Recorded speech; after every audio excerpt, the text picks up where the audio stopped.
young, driven guy named Cha Young-sung steps into the spotlight as the core of this story. From childhood, he chased knowledge and training, only to slam into the wall of having no natural talent. Every spare hour vanished inside the gym, his body pushed again and again, forging strength with his own hands. Losing his parents early burned a brutal lesson into him.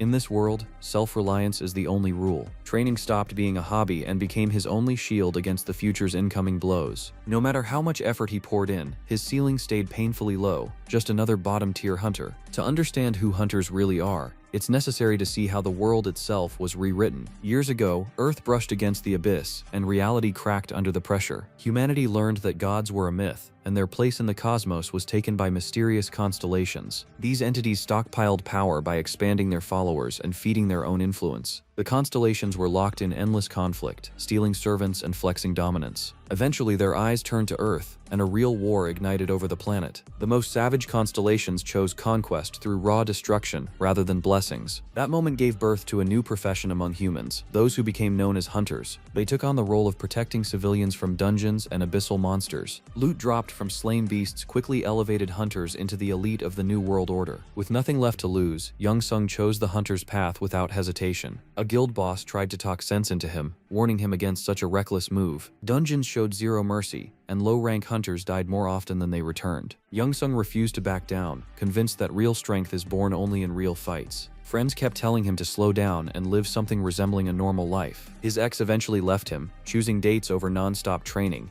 a textbook case of self-improvement beating romance. To outsiders, he looked like a lost cause, the kind of stubborn guy better left alone with his choices. The very next week, Young-sung joined a raid to clear an especially dangerous zone. Monsters waited there that outclassed him in power, speed, and experience. Against all logic, fear never touched him, and retreat never crossed his mind. He charged monsters bare-handed, chasing growth rather than rewards. That relentless grind earned him a nickname among his peers, Master. Most hunters had already figured out that magic paid better than fists and blood. Young-sung stayed loyal to the old-school path, dreaming of becoming like his idol, Bruce Lee. Even when others wrote him off as useless, he kept studying martial arts. Those techniques were clean, direct, and honest compared to messy magic formulas. Pure physical skill fit perfectly with a body that lacked any magical gift. Young-sung wanted to prove that bare hands could still crush lethal monsters. Some nights he trained until his muscles stopped responding. His level stayed frozen, and his confidence drained day by day. He collapsed into sleep exhausted, jaw clenched, still running drills in his mind. Until one day, a strange voice reached him,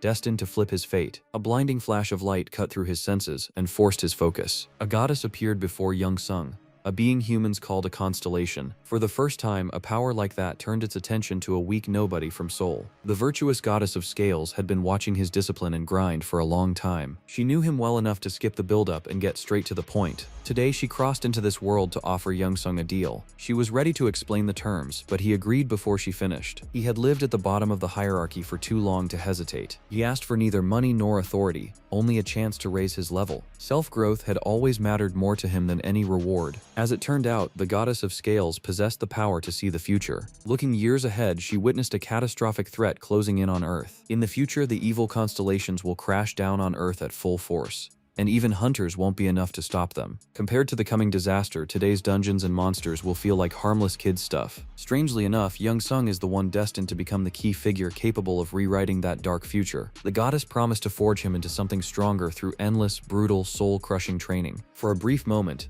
even the goddess herself felt a chill of fear and subtly faltered. She knew perfectly well that only a madman could agree to a contract like this. Deals like this were never offered to hunters, since the risks outweighed the rewards by a landslide. The contract looked unfair and irrational, yet Young-sung's decision had already settled deep in his mind. Once a contract with a constellation was sealed, a human became an avatar. Their soul was bound to the constellation forever, condemning them to a life of harsh restrictions. In return, the avatar gained overwhelming power and top-tier magic. Because of their impatience, constellations often clashed violently over promising avatars. But since no one had ever chosen Young-sung before, he accepted every condition without hesitation. He had never been talented, and now this felt like his only shot at becoming the world's savior. The goddess prepared a training ground for him deep within the abyss, where his journey would begin. If he chose to turn back to his familiar, comfortable nest, there would be no road back. Time flows differently in the abyss, stretching training across hundreds of thousands of years, about as long as the wait for GTA 6. In his naivety, Youngsung believed he had landed the best deal imaginable. Other avatars grew stronger automatically the moment they signed their contracts. They didn't have to grind for hundreds of thousands of years, breaking themselves over and over. Youngsung didn't know that and signed with absolute confidence. In the same instant, space warped and he was violently pulled into the abyss. From that moment on, a chain of trials began, capable of either shattering him or turning him into Earth's savior. Youngsung stepped forward, took a deep breath and leapt into the portal as if it were just another workout. The goddess immediately considered that his old friends might start searching for him. That was why a letter was left behind in his favorite training hall for the guild boss and his comrades. For a few seconds, Master hovered between the human world and the abyss. When the portal closed, a horrifying concentration of mana crushed down on his body. Looking around, Youngsung realized he was standing in the heart of the abyss itself. Scientists had long believed that dungeons were broken fragments torn from the abyss. Maybe that was why Youngsung didn't panic and managed to stay composed. He immediately began training, wasting no time, desperate to feel results as fast as possible. Meanwhile, the goddess returned to her own planet, barely hiding her satisfaction. All her attendants knew that despite her gift of foresight, the goddess faced serious limitations. She could see only fragments of the future, while everything else remained guesswork. In her sleep, the goddess saw Youngsung training in the abyss. In that vision, he repelled the invasion of evil constellations and held back the monster tide. She knew nothing beyond that, yet felt certain that he was the chosen one. Her attendants sensed unease but feared voicing their doubts and upsetting her. By this point, everything was set, and Youngsung was about to face his first true training trial. He hadn't been warned what awaited him, so the strange noise caught him completely off guard. A massive tornado closed in at terrifying speed, looking instantly lethal. Youngsung assumed this was the goddess's first test. She had warned that he would have to push beyond all limits and give everything he had. When the tornado hit, the hunter's body was literally torn apart. He barely endured the pressure before being ripped off the ground. In the next instant, Youngsung vanished, never realizing what had truly happened. When the magical storm settled, the illusions dissolved. This magic was meant as a safety measure, but Youngsung had never been told about it. Even the goddess hadn't foreseen this outcome, and the terrifying news wiped the smile from her face in an instant. The goddess couldn't understand why Youngsung still hadn't stepped onto the training arena. She had left him barely 10 meters from the citadel, just a few steps away from the start of real progress. Apparently, humans couldn't function on their own and always needed hand-holding. Otherwise, they froze in place like Roblox players with no guide. From her perspective, she had accounted for absolutely everything and taken full care of her avatar. Beyond food and training gear, she had even prepared small comforts to ease the loneliness. The training conditions were flawless, but now none of that seemed to matter. The goddess's closest aide thoroughly searched the entire training citadel and found no trace of the avatar. Ada Crevaniel almost immediately assumed the magical storm was to blame. The goddess ordered him to do everything possible to locate Youngsung. Leaving a human wandering the abyss was not an option. Sooner or later, it would end in death. Ada promised to carry out the order, though deep down he had little faith in success. The abyss was an endless void, and even the constellations had only mastered a tiny fraction of it. Finding a human swept away by a magical storm was close to impossible. The goddess tried to ignore logic and clung to a fragile thread of hope.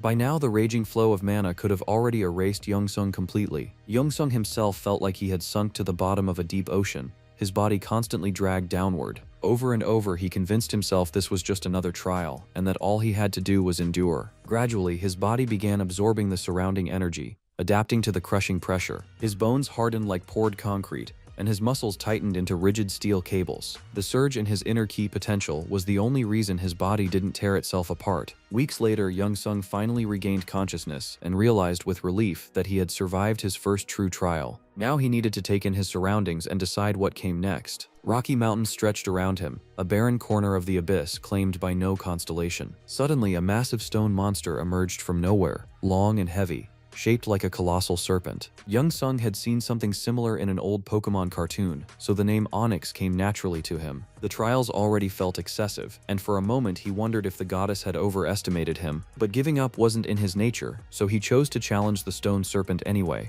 He poured every ounce of power into his opening strike, aiming to shatter the monster into fragments. Youngsung hoped for a miracle, but the terrifying Onyx didn't even flinch. Master then launched into relentless strikes, betting that non-stop pressure would eventually pay off. Before continuing to watch Youngsung, it's worth stepping back to remember how his path truly began. It all started the moment he picked up a book on divine divine martial arts that almost no one cared about. Wanting to mirror the idol of his youth, Young Sung deliberately chose an unpopular road. People looked at him like a clueless fool, but their judgment never mattered to him. Most hunters believed mana was the only life force behind magic users. Very few understood that ki energy was the true foundation of living martial arts. Every stat and every ounce of damage output depended directly on the level of that energy. Serious progress required decades of training, and that alone scared most hunters away. Young Sung was always different and never cared about obstacles like that. In divine martial arts, there was no universal method for cultivating ki. Every master followed their own rules and personal approach. That was why many hunters wasted years trying to find the right path. Only now did Young Sung begin to understand how his body needed to be filled with ki energy. By repeating the same movements, he could feel his reserves steadily growing. If he kept training like this endlessly, even he would eventually become a true martial arts master. On paper it sounded simple, but very few could actually walk that road. Until now, Young Sung had believed he possessed no special talent at all. In truth, he was deeply mistaken and only just beginning to realize it. His real talent was the ability to endure exhaustion and grind endlessly.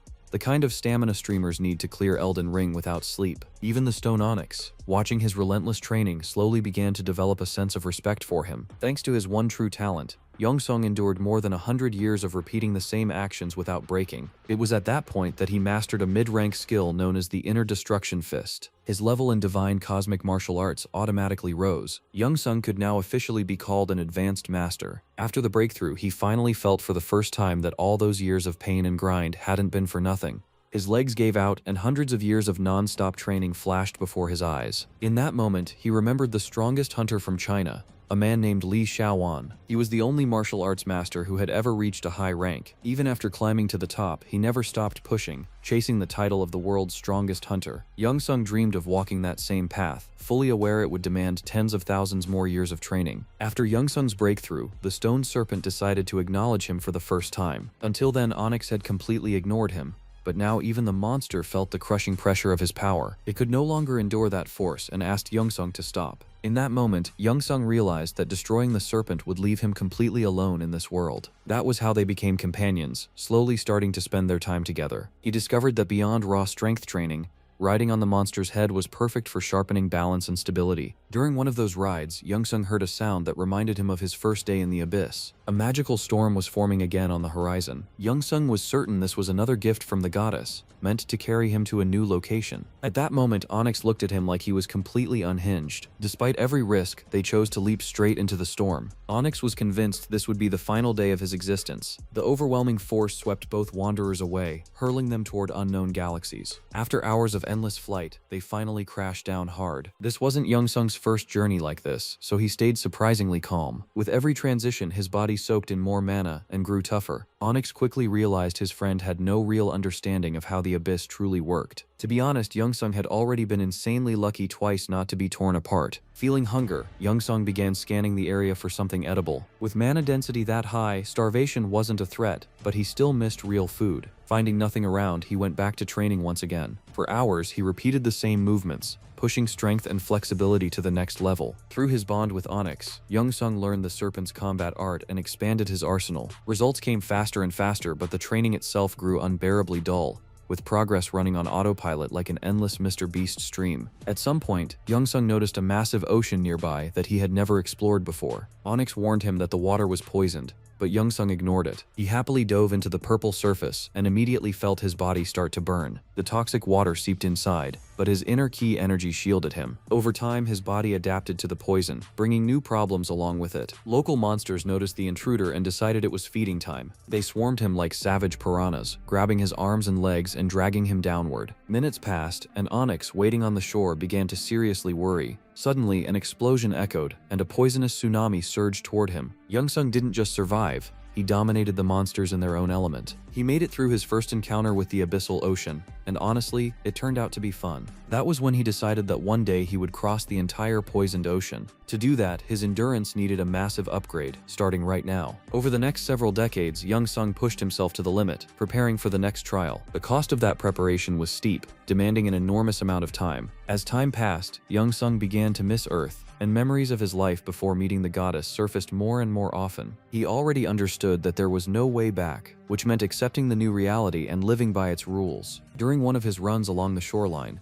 Young Sung noticed a fish thrown onto the sand by the waves. Judging by its looks, a monster from the poisoned ocean was the worst breakfast option imaginable. But with no real alternatives left, Young Sung decided to take the risk, because he was brutally hungry. At that moment, Onyx fully realized he had befriended a madman who eats toxic fish and calls it progress. To eat properly, at least some kind of preparation was needed. Young Sung headed to the nearest cliff and began smashing it into smaller fragments. From the sharp shards, he managed to craft a crude blade suitable for cutting meat. But the moment he started cooking, everything went sideways. Ordinary stones couldn't withstand the poison and began melting, turning into useless sludge. Onyx tried to warn his friend that this meat could easily kill him. When it became clear that Young Sung wouldn't back down, the stone serpent decided to intervene. He gave him a small piece of adamantium, one of the abyss's most valuable materials. This metal could withstand any pressure, making it perfect for a blade. The guild boss always said every hunter needed a hobby, and right now those words felt painfully accurate. Cooking could support training, letting him stack progress on top of progress. Young Sung finished slicing the meat and finally committed to tasting it. Even back on Earth, he had never been picky about food. He had always treated meals as nothing more than fuel for growth and training. But the moment he swallowed the toxic meat, it felt like his insides tried to turn themselves inside out. For several agonizing minutes, the poison attempted to melt him from within.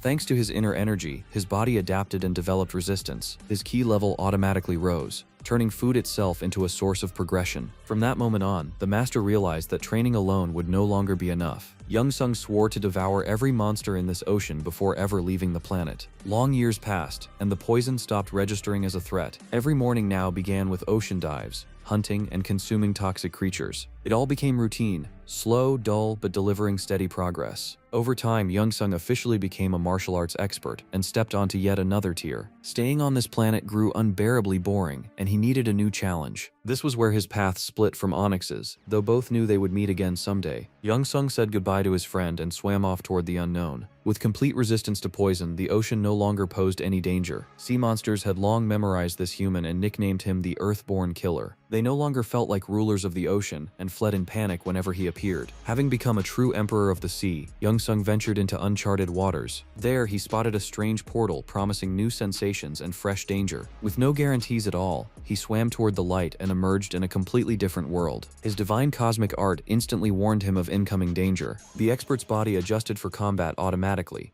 long before his mind caught up. There were too many demons around, and every single one noticed the intruder. That level of bloodlust could only be felt in the highest tier dungeons. Each constellation's territory operated under its own brutal laws. You couldn't just show up and pretend the land was yours now. These monsters served another constellation and had no intention of giving up territory. They made the rules clear immediately. Any newcomer appearing without permission faced instant execution. Young Sung wasn't about to accept that outcome or die quietly. Maybe he wasn't fully ready to dive into this hell. But since he was already here, fighting was unavoidable. A massive demon aimed its blade at him, and in that instant, time itself seemed to freeze. Thanks to razor-sharp reflexes, Young Sung clenched his fist and compressed all his inner energy into it in a single instant. The blade collided with a human hand and shattered into fragments, like it had slammed into solid concrete. By the time the demon realized this wasn't a rookie, the window was already gone. One brutal strike later, the master sent him flying into a devastating knockout. The remaining demons froze, watching their boss drop helplessly to the ground. Young Sung slowly scanned the area and calmly made it clear that he had come here to clear a test. No one understood what that was supposed to mean, but from that moment on, the dungeon's rules changed. Monsters who believed themselves untouchable ran into something they were never prepared for. Some random human was tossing them across the hall like cheap action figures. After centuries of training and endless refinement,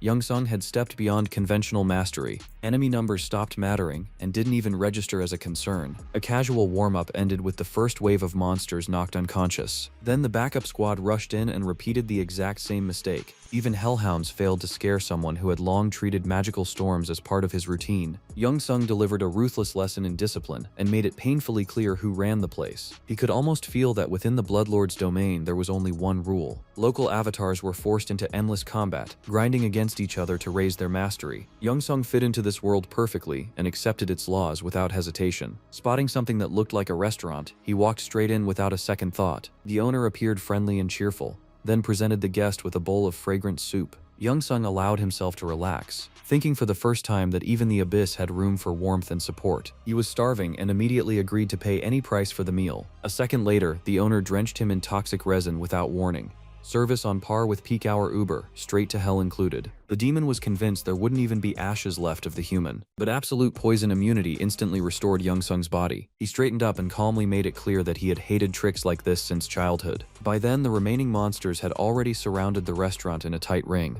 Escape seemed impossible, and death felt inevitable. Instead of fear, a crooked grin spread across Youngsung's face. He mocked the demons and fought as if nothing there posed any real threat. From that moment on, it was his restaurant, and everyone else were just guests. And if guests forgot how to behave, the owner was more than ready to teach them some manners. Youngsung wasn't used to fighting with weapons, but with improvised tools he moved like a natural. A single chair was enough to show the demons they meant nothing here anymore, their respect level dropping faster than Twitter's reputation after an update. At times it felt like he was having fun rather than fully locking in for a serious fight. Within minutes, every demon that had stormed the restaurant was knocked out cold. Now it was time to deal with the aftermath, since the place had turned into pure chaos. Spotting a cauldron lying on the floor, the master felt a strange, almost obsessive pull toward it. He wanted to take it, as if something special was hidden inside. A surviving demon tried to remind him that this territory belonged to the bloodlord. According to the rules of this world, battles here were never meant to end. The former restaurant owner had gone through hell to obtain that adamantium cauldron, but it no longer belonged to him. The restaurant now had a new owner, one who had long dreamed of running his own place. From that moment on, he planned to cook great food here and spend his free time wiping out demons. Long ago, Youngsung had read that one of the great martial arts masters once ran a small cafe. Even though he originally came here only for combat, free time still needed filling. After a light renovation, the restaurant was renamed Kirikiri. If the former owner ever wanted it back, all he had to do was defeat the human. Until then, the new head chef finally got to work. Youngsung never forgot the words of his boss, who always said every hunter needed a hobby. It seemed this world still had plenty of ingredients that could be turned into something worthwhile. Compared to the previous planet, the selection here was noticeably wider. Though, to be fair, absolutely all the meat was soaked in poison. Youngsung hoped to find something tasty and sweet, but luck clearly wasn't on his side that day. It felt like the abyss simply didn't have non-poisonous nutrients at all. Still, since local toxins no longer affected him, he decided to start cooking anyway. During the process, Youngsung unexpectedly felt relaxed and genuinely happy. From that point on, his life split cleanly into two main activities. First, he fought demons, then he cooked to recover his strength and keep progressing. Several hundred years passed like that, and honestly, he even started to enjoy it. Every day at the same time, noisy visitors appeared outside the restaurant. By local law, they were required to challenge this human. They never got tired of fighting, as if experience points and likes were dropping at the same time. The outcome never changed, and the winner was always the same. Over time, Youngsung's muscles began unlocking new, unfamiliar potential.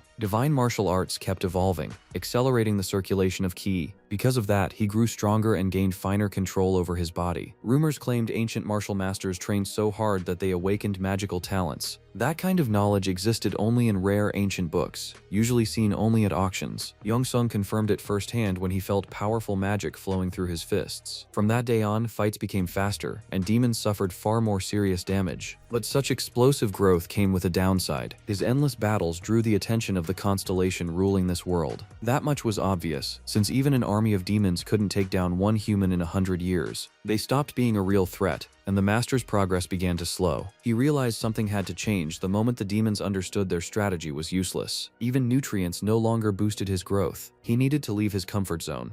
But how to do that wasn't clear. Suddenly, Youngsung noticed that all battles were happening in enclosed spaces. The demons decided to lure him outside, surround him, and leave him no chance. That idea caught his interest, and he chose to play along. The master pretended not to notice anything, and stepped outside like easy prey. Fired-up monsters rushed at him, dreaming of gouging out his eyes and tearing out his powerful heart. For many years, the demonic restaurant had been both his shelter and the reason for his stagnation. Now that the familiar walls no longer protected him, fighting demanded far more caution. Demons constantly attacked from behind, aiming for weak spots. Even heavy brutes appeared on the battlefield, ones that physically couldn't fit inside the restaurant before. They relied on brute force, completely ignoring the value of speed and agility. For the first few years, these fights paid off, and Youngsung's progress accelerated noticeably. But eventually boredom crept in when even demons fought using the same script. They never changed tactics and acted far too predictably. Gradually, confidence began to overflow within the master. Long ago, the strongest martial artist on Earth, Li Shaoan, had spoken of this state. Back then, Youngsung didn't understand,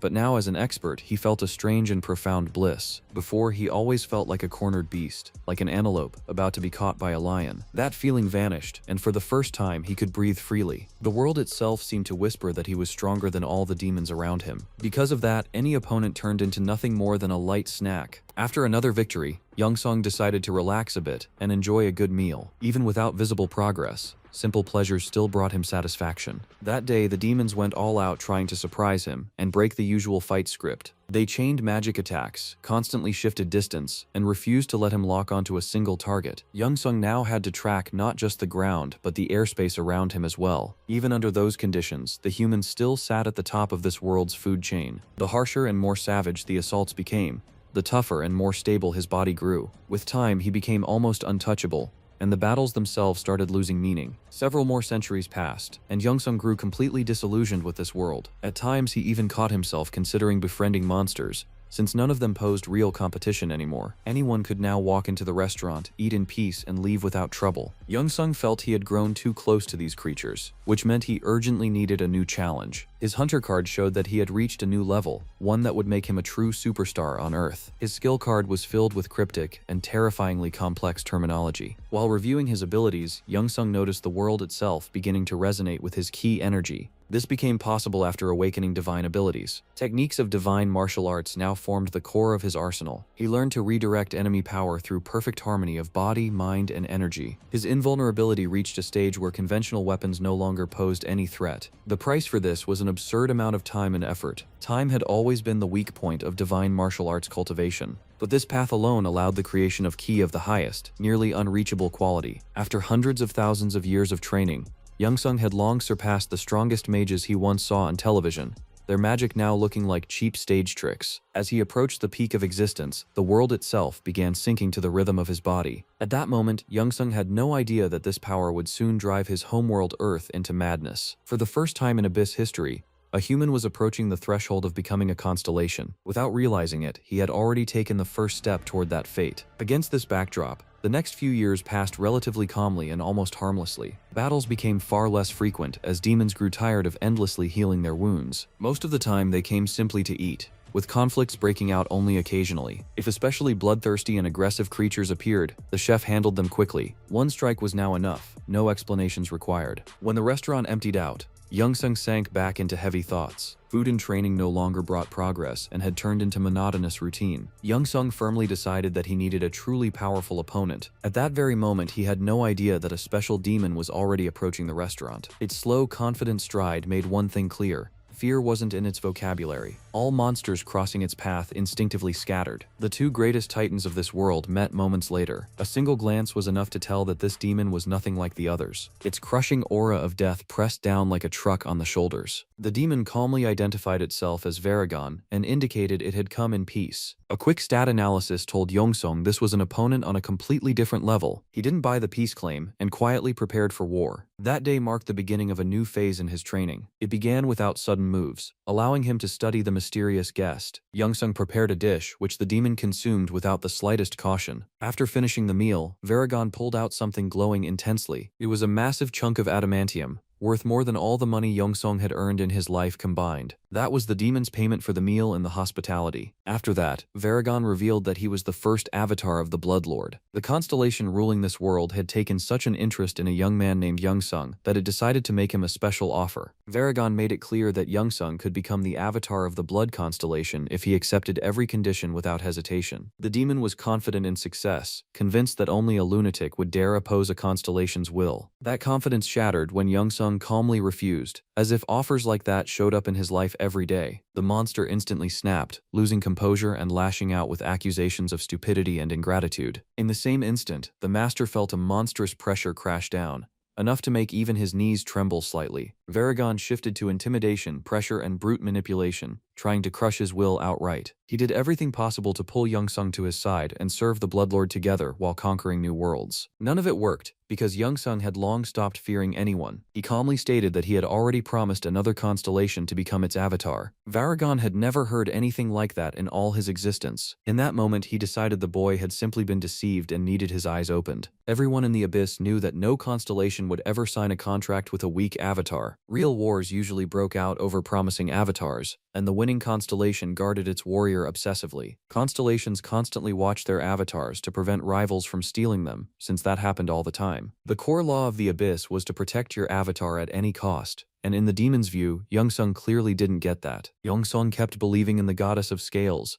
because she could see the future and knew what awaited his homeworld. Varagon admitted that such foresight was an incredibly rare gift, but one riddled with flaws. In response, Youngsung began recounting his insane training, trying to prove his point. He mentioned the magical storm and the years spent devouring toxic creatures. That was when the demon bluntly explained that magical storms could not be controlled. Most likely, the storm had simply carried him away, and the goddess of scales had permanently lost her avatar. Varagon pushed hard to make Youngsung finally accept this simple truth. He had been abandoned in the abyss and now formally belonged to no constellation at all. No matter how much pressure Varagon applied, Youngsung refused to admit it out loud. Deep down, though, he already felt that everything about this situation was disturbingly off. For the first time in hundreds of thousands of years, the thought hit him that all those trainings might have been meaningless. Irritated and hollow, Youngsung stepped outside just to catch his breath. He felt like breaking down, because he had never questioned these contradictions before. Now everything started clicking into place, and his own reflection looked pathetic and lost. Varagon sensed weakness and decided to restart the conversation from scratch. Youngsung no longer wanted to hear anything, and kept insisting that he was going back to Earth. When words completely lost their weight, Varagon revealed his true berserker form. His body swelled instantly as the bloodlord's blessing wrapped tightly around his flesh. He attacked without warning, clearly choosing to dominate the human through raw force. Youngsung hadn't faced an equal opponent in ages, and now that moment had finally arrived. After the very first clash, it was obvious that this would not be an easy win. Varagon surpassed him in experience and raw power, meaning victory would require intellect, not brute strength. They exchanged a rapid series of blows before heavy magic entered the fight. Condensed mana, known as devil rain, could effortlessly dissolve ordinary monsters. Varagon was certain the human would meet the same fate, but thanks to his invulnerability technique,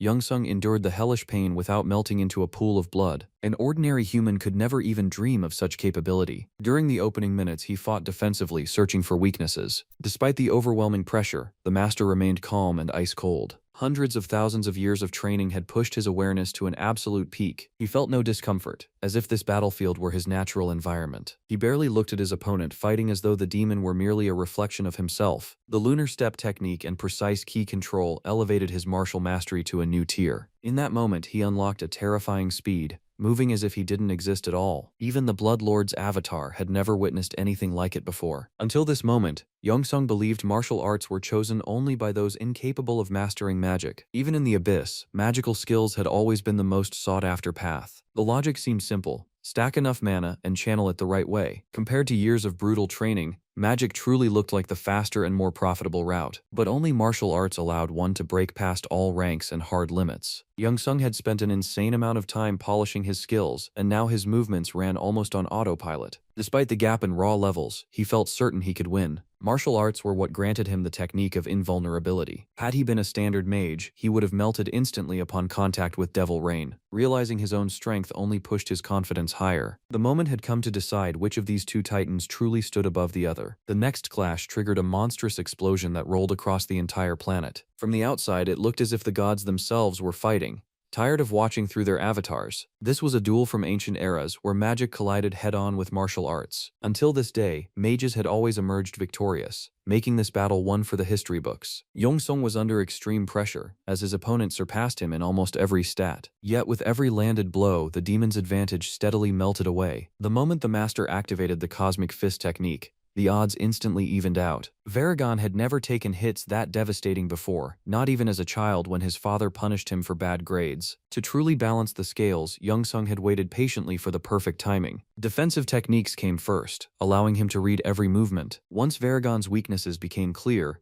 Youngsung began hunting for the opening. By then, he had perfectly balanced ki energy throughout his entire body. Every strike gathered power into a single point and detonated with near-nuclear force. In that moment, he resembled Li Shaowan, the first human to redistribute internal energy flows. What Youngsung still hadn't realized was the real conclusion of this battle. He had surpassed Li Shaowan long ago, more than 100 years back. His former idol now felt no more threatening than a warm-up dummy. At this very moment, Youngsung was fighting on equal footing with the chief avatar of a mighty constellation. He wasn't just taking control, he was breaking Varagon from the inside out. The blood shield spell could no longer withstand the human's pressure. All defensive skills lost meaning, and the demon clearly panicked. Varagon gulped cold air greedily, trying to recover strength and regain control of the fight. In a final attempt to win, he unleashed a true hurricane of mana. Those destructive surges instantly drew the attention of every monster on the planet. None dared come closer, knowing that such power power belonged only to the highest beings. Before their eyes, the human who had terrified them for centuries battled the constellation's main avatar. Having burned his last reserves, Varagon moved like a drunken master, lagging harder than a stream on weak Wi-Fi. In moments like this, only a magical artifact capable of cutting even invulnerable flesh could turn the tide. Yongsung had to stay razor sharp, because throwing away a near-certain victory would be pure stupidity. Before the decisive moment, even the bloodlord sent his avatar the last remnants of power. Everything was done for one goal: to erase the human who dared challenge the rules. By now, Yongsung clearly understood he was in mortal danger, but thanks to his increased speed, he still managed to defend even against the sharpest attacks. He stayed one step ahead, moving like someone with absolutely nothing left to lose. The invulnerability technique had failed, and any mistake now meant death. He gathered every remaining drop of energy into a single point and prepared to end it. Cold calculation and steel resolve collided with pure aggression and brutality. Both went all in, wagering their lives on this final exchange. The master evaded at the perfect moment and delivered the finishing blow straight into his opponent's heart. In that instant, Yongsung seemed to expand, and even the demon couldn't immediately grasp what had just happened. Varagon screamed and panicked, making it painfully clear he had no backup plans left. At that exact second, a true tectonic shift tore through the master's consciousness. From that moment on, he would never be the same, as his inner energy flows shattered every known limit. Now the entire galaxy began to acknowledge his power and his genuinely terrifying potential. To Yongsung, everything felt blurred, as if seen through fog, and his body moved almost entirely on autopilot. Other constellations silently joined the battle as unseen observers, curious to see how it would end. All of them were stunned that a human walking the path of martial arts had reached such heights. Completely drained, Varagon finally admitted defeat. Choking on his own blood, he could no longer continue this insane slaughter. All that remained was to lie there and watch his opponent rise above the world itself. Defeating the Bloodlord's avatar instantly elevated Yongsung's status throughout the abyss. No one would ever dare call him a pathetic human wasting his life on useless skills again. As a final act, Varagon decided to share a few sincere words. He warned that if other constellations offered avatar contracts, they should be rejected immediately. Yongsung's focus now had to be locked solely on raising his own level. He no longer needed anyone, because he was capable of becoming the strongest constellation himself. Varagon urged him to fear no one, answer to no one, and one day seize control of the entire abyss. At first it sounded absurd, but over time Yongsung felt that nothing was truly impossible. Once he had been just an ordinary guy written off as a loser, the kind people laughed at before a sudden power patch. Now he was defeating avatars and receiving offers from the constellations themselves. He wasn't fully convinced he could become a god,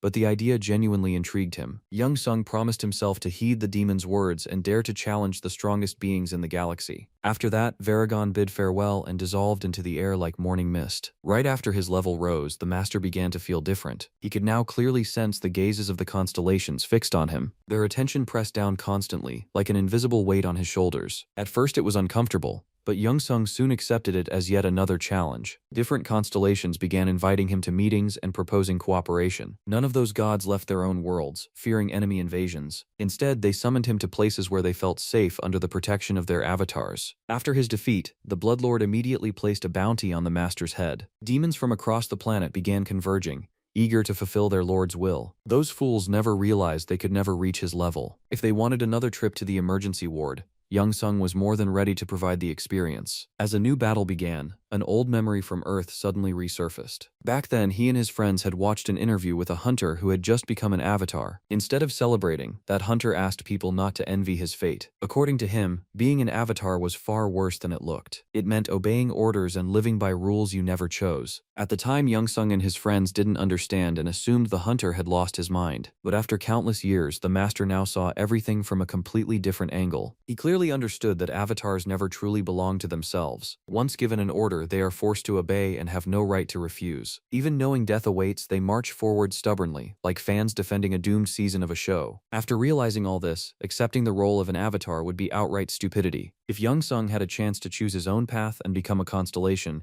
he had to take it. One of the constellations congratulated him on his victory and gifted him a piece of adamantium. Overflowing with excitement, the master vowed to do everything possible to one day become a constellation. Staying in this region no longer made sense. A new stage of progress was waiting ahead. Yongsung headed back to his favorite restaurant to retrieve the adamantium cauldron. He packed it together with his belongings and calmly prepared for another journey. Many constellations sent messages and even mocked him, but Young Sung didn't spare them a second of attention. He was more than happy to prove that even an ordinary human from Earth could rise into a constellation. While Young Sung fought and trained without end, the search for him never stopped for a single moment. In a god-forsaken galaxy where local monsters were dying of boredom, a flying angel named Ada Kovaniel appeared. He showed images of Youngsung, asking whether anyone had seen this human. The only responses he received were ridicule, insults, and outright cruel remarks. The angel wasn't used to such treatment, having always been considered an elite warrior of his constellation. Sensing hostility, he instinctively tightened his grip on his spear and prepared for combat. For more than 500,000 years, Ada Kovaniel had carried out every order of the Goddess of Scales. He had long grown accustomed to missions that bordered on the impossible. The angel never refused his duties and followed established rules without question. He beat monsters until they begged for mercy and apologized through tears. After that, he would calmly turn around and fly off, continuing his endless journey through the abyss. Long ago, he lost count of how many years he had spent searching. Avatars rarely left their territories, so many constellations grew interested in what was happening. For constellations trapped in their own worlds and bound by rigid laws,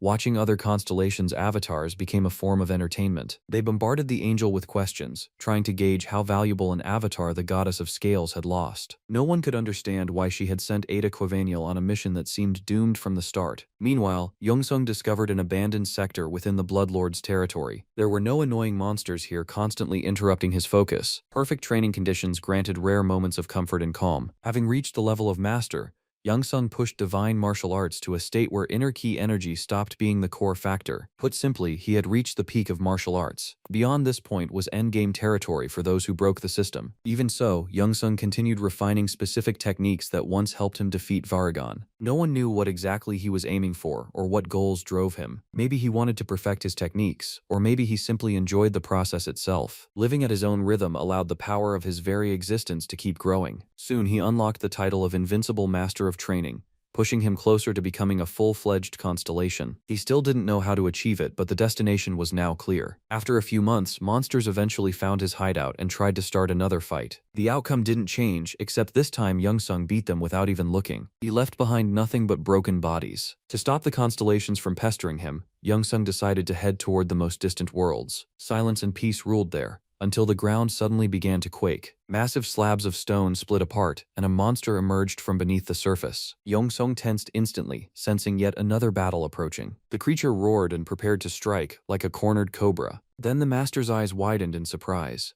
He had seen this monster before. Standing before him was Onyx, now even larger and more massive after all these years. They rushed into an embrace, reliving the days spent near the poisoned ocean. Onyx hadn't wasted time and had managed to build a full family. It felt like they would reunite, live together, and crush enemies side by side once again. Their joy didn't last long, as a savage roar of this world's boss echoed from the depths. Against that presence, Onyx and his children looked tiny and helpless. A supergiant monster that had never surfaced before finally emerged, purely for entertainment. Estimating this creature's level was impossible. It existed far beyond familiar scales. The system alerted the Master of Training that the entity before him was a 9-headed hydra preparing to attack. While Youngsung wandered across galaxies, he had unknowingly drawn the attention of more and more constellations. Some constellations were merely curious about how his journey would end, while others genuinely wished for his death. The bloodlord did not forgive the humiliation and decided to erase the enemy before he reached absolute greatness. He contacted the 9-headed hydra and promised it an entire planet in exchange for killing the human. The massive beast attacked without warning, aiming to catch Youngsung completely off guard. It felt like being slammed by a speeding truck that had no intention of slowing down. Colossal pressure crashed down on the Master of Training, who had barely recovered from his long journey. Snapping back into focus, Youngsung understood that he either defeated this monster or lost his dream forever. The decision came instantly, and he challenged the near-immortal creature head-on. For years, the Hydra had tormented Onyx and his entire family. This monster had earned brutal punishment, and today no one was coming to save it. Launching himself off the ground with explosive force,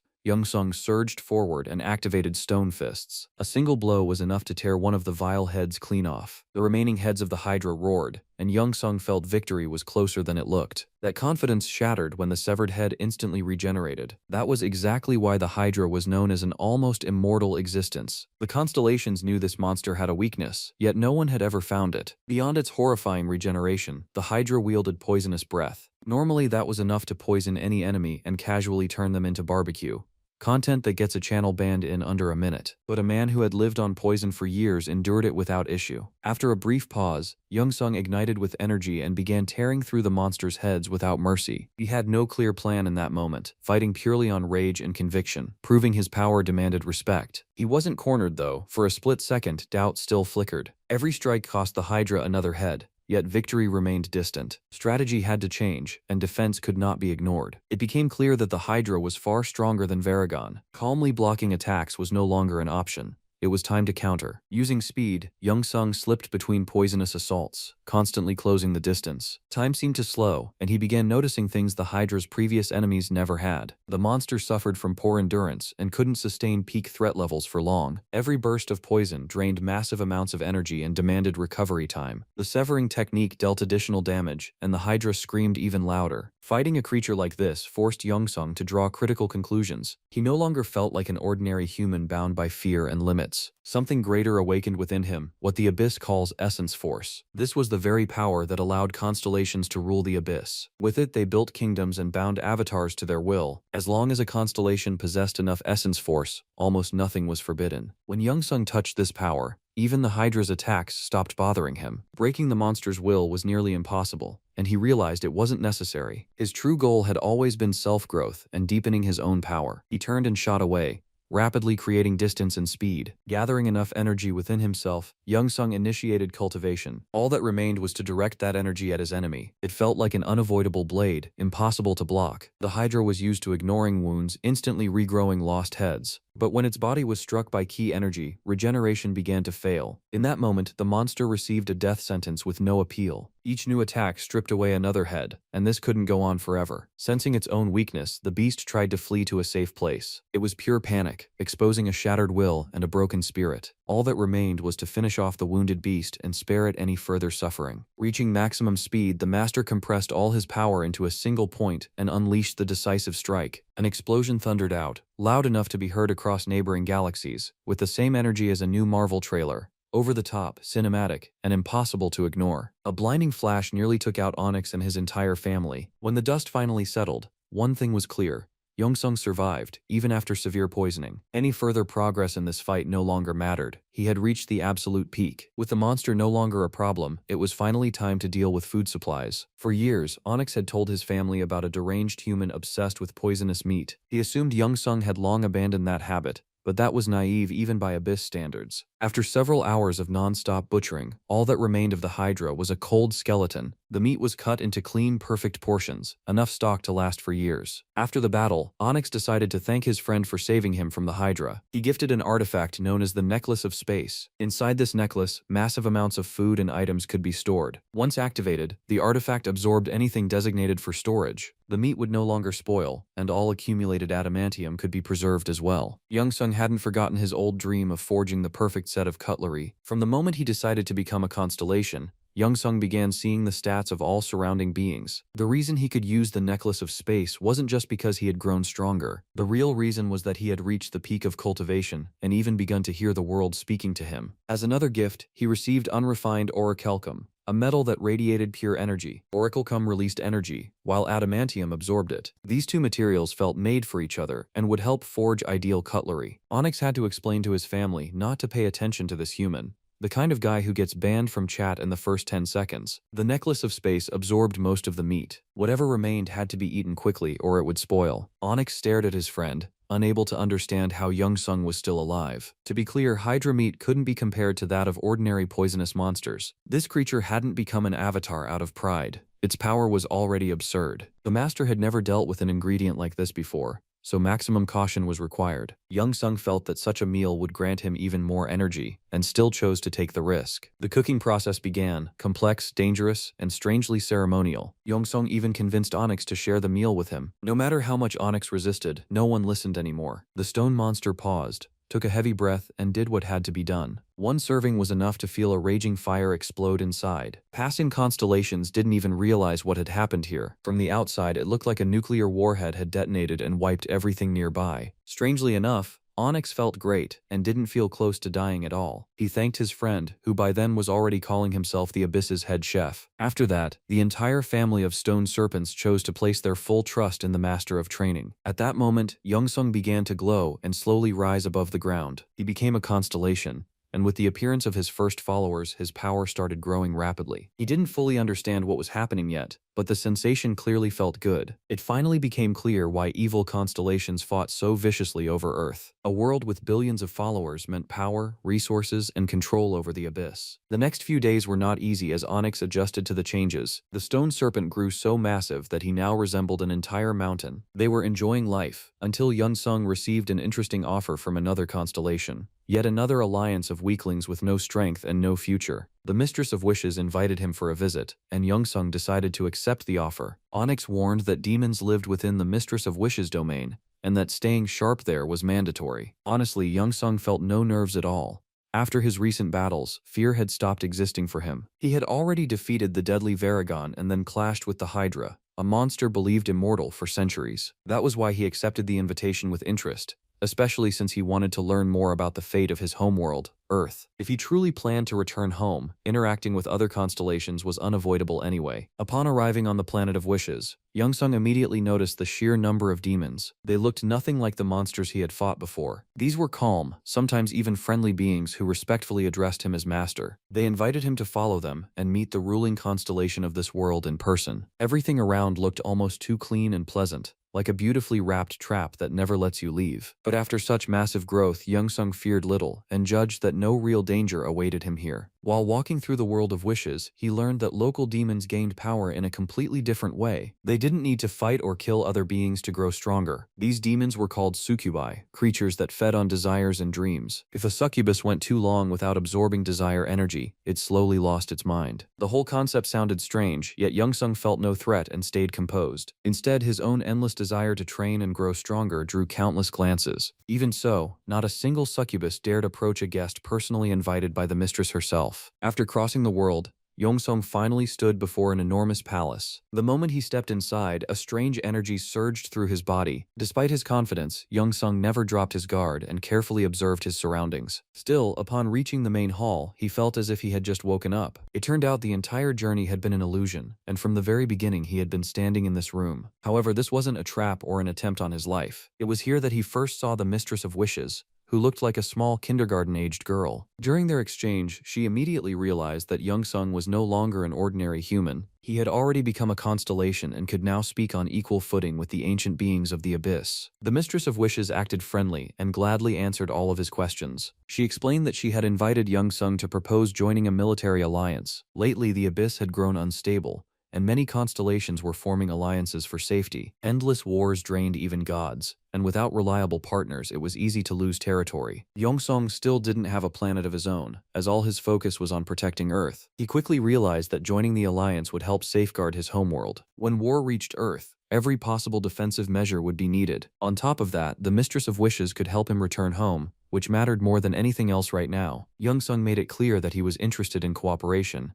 and ready to join the alliance of weaker constellations. He had always liked supporting those below him, seeing it as genuine justice. The Mistress of Wishes could have kept him by her side forever, slowly feeding on his dreams, but she deliberately refused because an alliance was far more profitable. Besides, the Master of Training radiated a strange aura of desire, far removed from conquest or domination. His interests were limited to training, growing stronger, and protecting his home planet. In that moment, she understood that he was truly special and that losing such an ally would be a mistake. After agreeing, Youngsung asked what responsibilities alliance members carried. The question itself sounded almost absurd, since constellations were known as lazy beings. In response, the Mistress of Wishes laughed like she had just heard North Korea was about to win the World Cup. She explained that the alliance only activated during large-scale wars. Until then, its members were free to relax and live without worry. And just like that, Youngsung officially joined the Alliance of Constellations. He felt that together with them, entirely new horizons and limits would open before him. Immediately after the alliance was sealed, an unexpected guest arrived.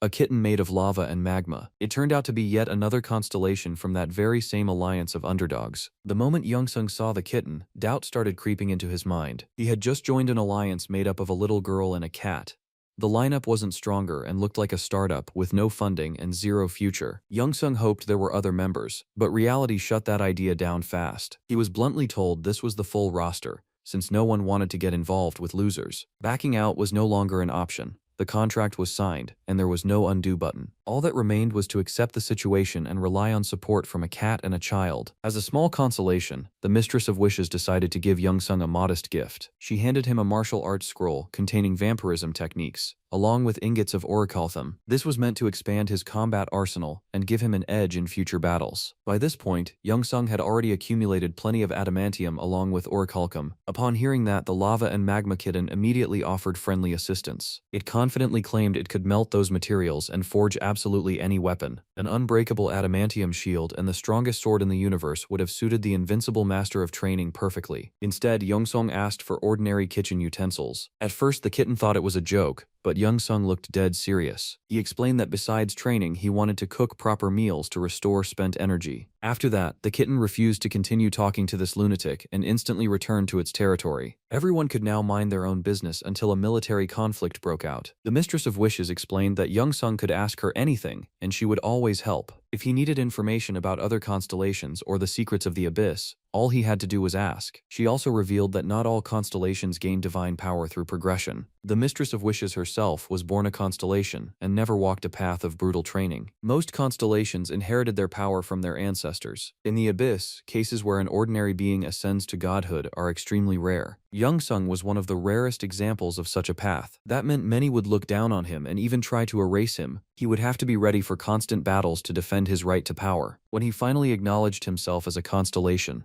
the world around him began to shift. A tremendous force surged from the depths of the abyss and illuminated the master of training. He gained true authority, and his appearance changed instantly. Long white hair fell over his shoulders, and his eyes shone brighter than any star in the galaxy. At the same time, in a neighboring galaxy, a battle between two avatars was unfolding. An angel fought a massive monster in a fight to the death. One mistake could cost a life, so every move was calculated to perfection. Suddenly, both avatars received a notification that the invincible master of training was watching them. Young-sung saw the battle as if he were standing right beside them. That was when he understood how constellations had observed his past fights. He felt different, as if he had crossed a line between life and something greater. Now he had to think about creating his own avatars and expanding his influence in the abyss. Before, he might not have realized his true nature, but that excuse no longer held. Without his own avatars, real progress was impossible. Then Young-sung remembered that he already had his first followers. Onyx and his entire family had sworn to serve him for the rest of their lives. That meant the foundation was already laid, and the journey could continue. The kitten and the Mistress of Wishes promised to advise him and warn him against shady contracts. They also warned that other constellations would soon begin hunting him. These would no longer be isolated attacks like before. The moment a real threat was sensed, his enemies would unite to destroy him. Realizing this, Young-sung immediately thought of his home planet. The Mistress of Wishes already knew about Earth and had heard that a war would soon erupt over it. While evil constellations hadn't yet reached that galaxy, Young-sung still had time to prepare. For now, they were only observing humanity and evaluating its potential. Monsters had already begun appearing,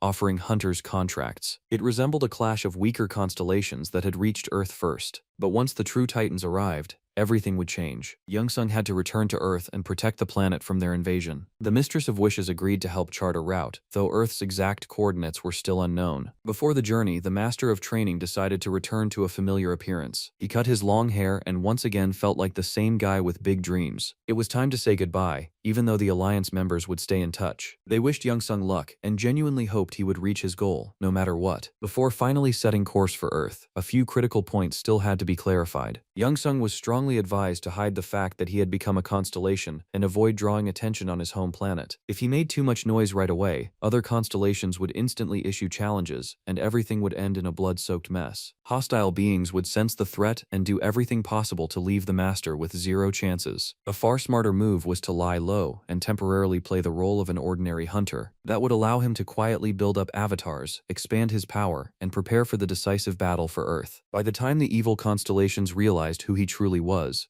it would already be too late. Young-sung also admitted honestly that he had already made contact with one of the constellations. Remembering that story felt a bit awkward, so he decided to polish the details just a little. He started from the beginning, describing how the goddess of scales appeared to him in a dream. Young-sung kept the story short and retold everything in simple, grounded terms. He tried to make himself look decent, but his friends still called the whole thing nonsense. credibility on the level of a get-rich-in-a-week influencer. They only reinforced the fear that Youngsung had simply gotten lost in the abyss due to a magical storm. None of them had ever heard of the goddess of scales, making that constellation nearly impossible to track down. It was decided to head toward regions of the universe where benevolent constellations were more common. Most likely Earth was somewhere in that direction, the place the master was so desperate to return to. At the same time, he had to keep training non-stop, since a clash with the evil titans of his galaxy was inevitable. To speed up his growth even a little, Youngsung met once again with the succubus named Aruni. She led him to a special place where only the strongest could achieve real progress. At first glance, it was just an ordinary well from which one needed to draw cold water. In truth, it was the well of enlightenment, and the task was simply to drink some of its water. If it were truly that easy, it would never have been called the most difficult trial on the planet. The stronger one's desire to draw the water, the heavier every movement became. Desires themselves dragged the water downward, making the lift nearly impossible. Meditation and attempts to distract the mind brought no relief and didn't make things easier. The only way to pass the trial was to completely suppress all desires and become detached. Even someone like Yongsung had weaknesses: good food, books, and yet another Batman reboot nobody asked for. At one point, he managed to suppress those urges,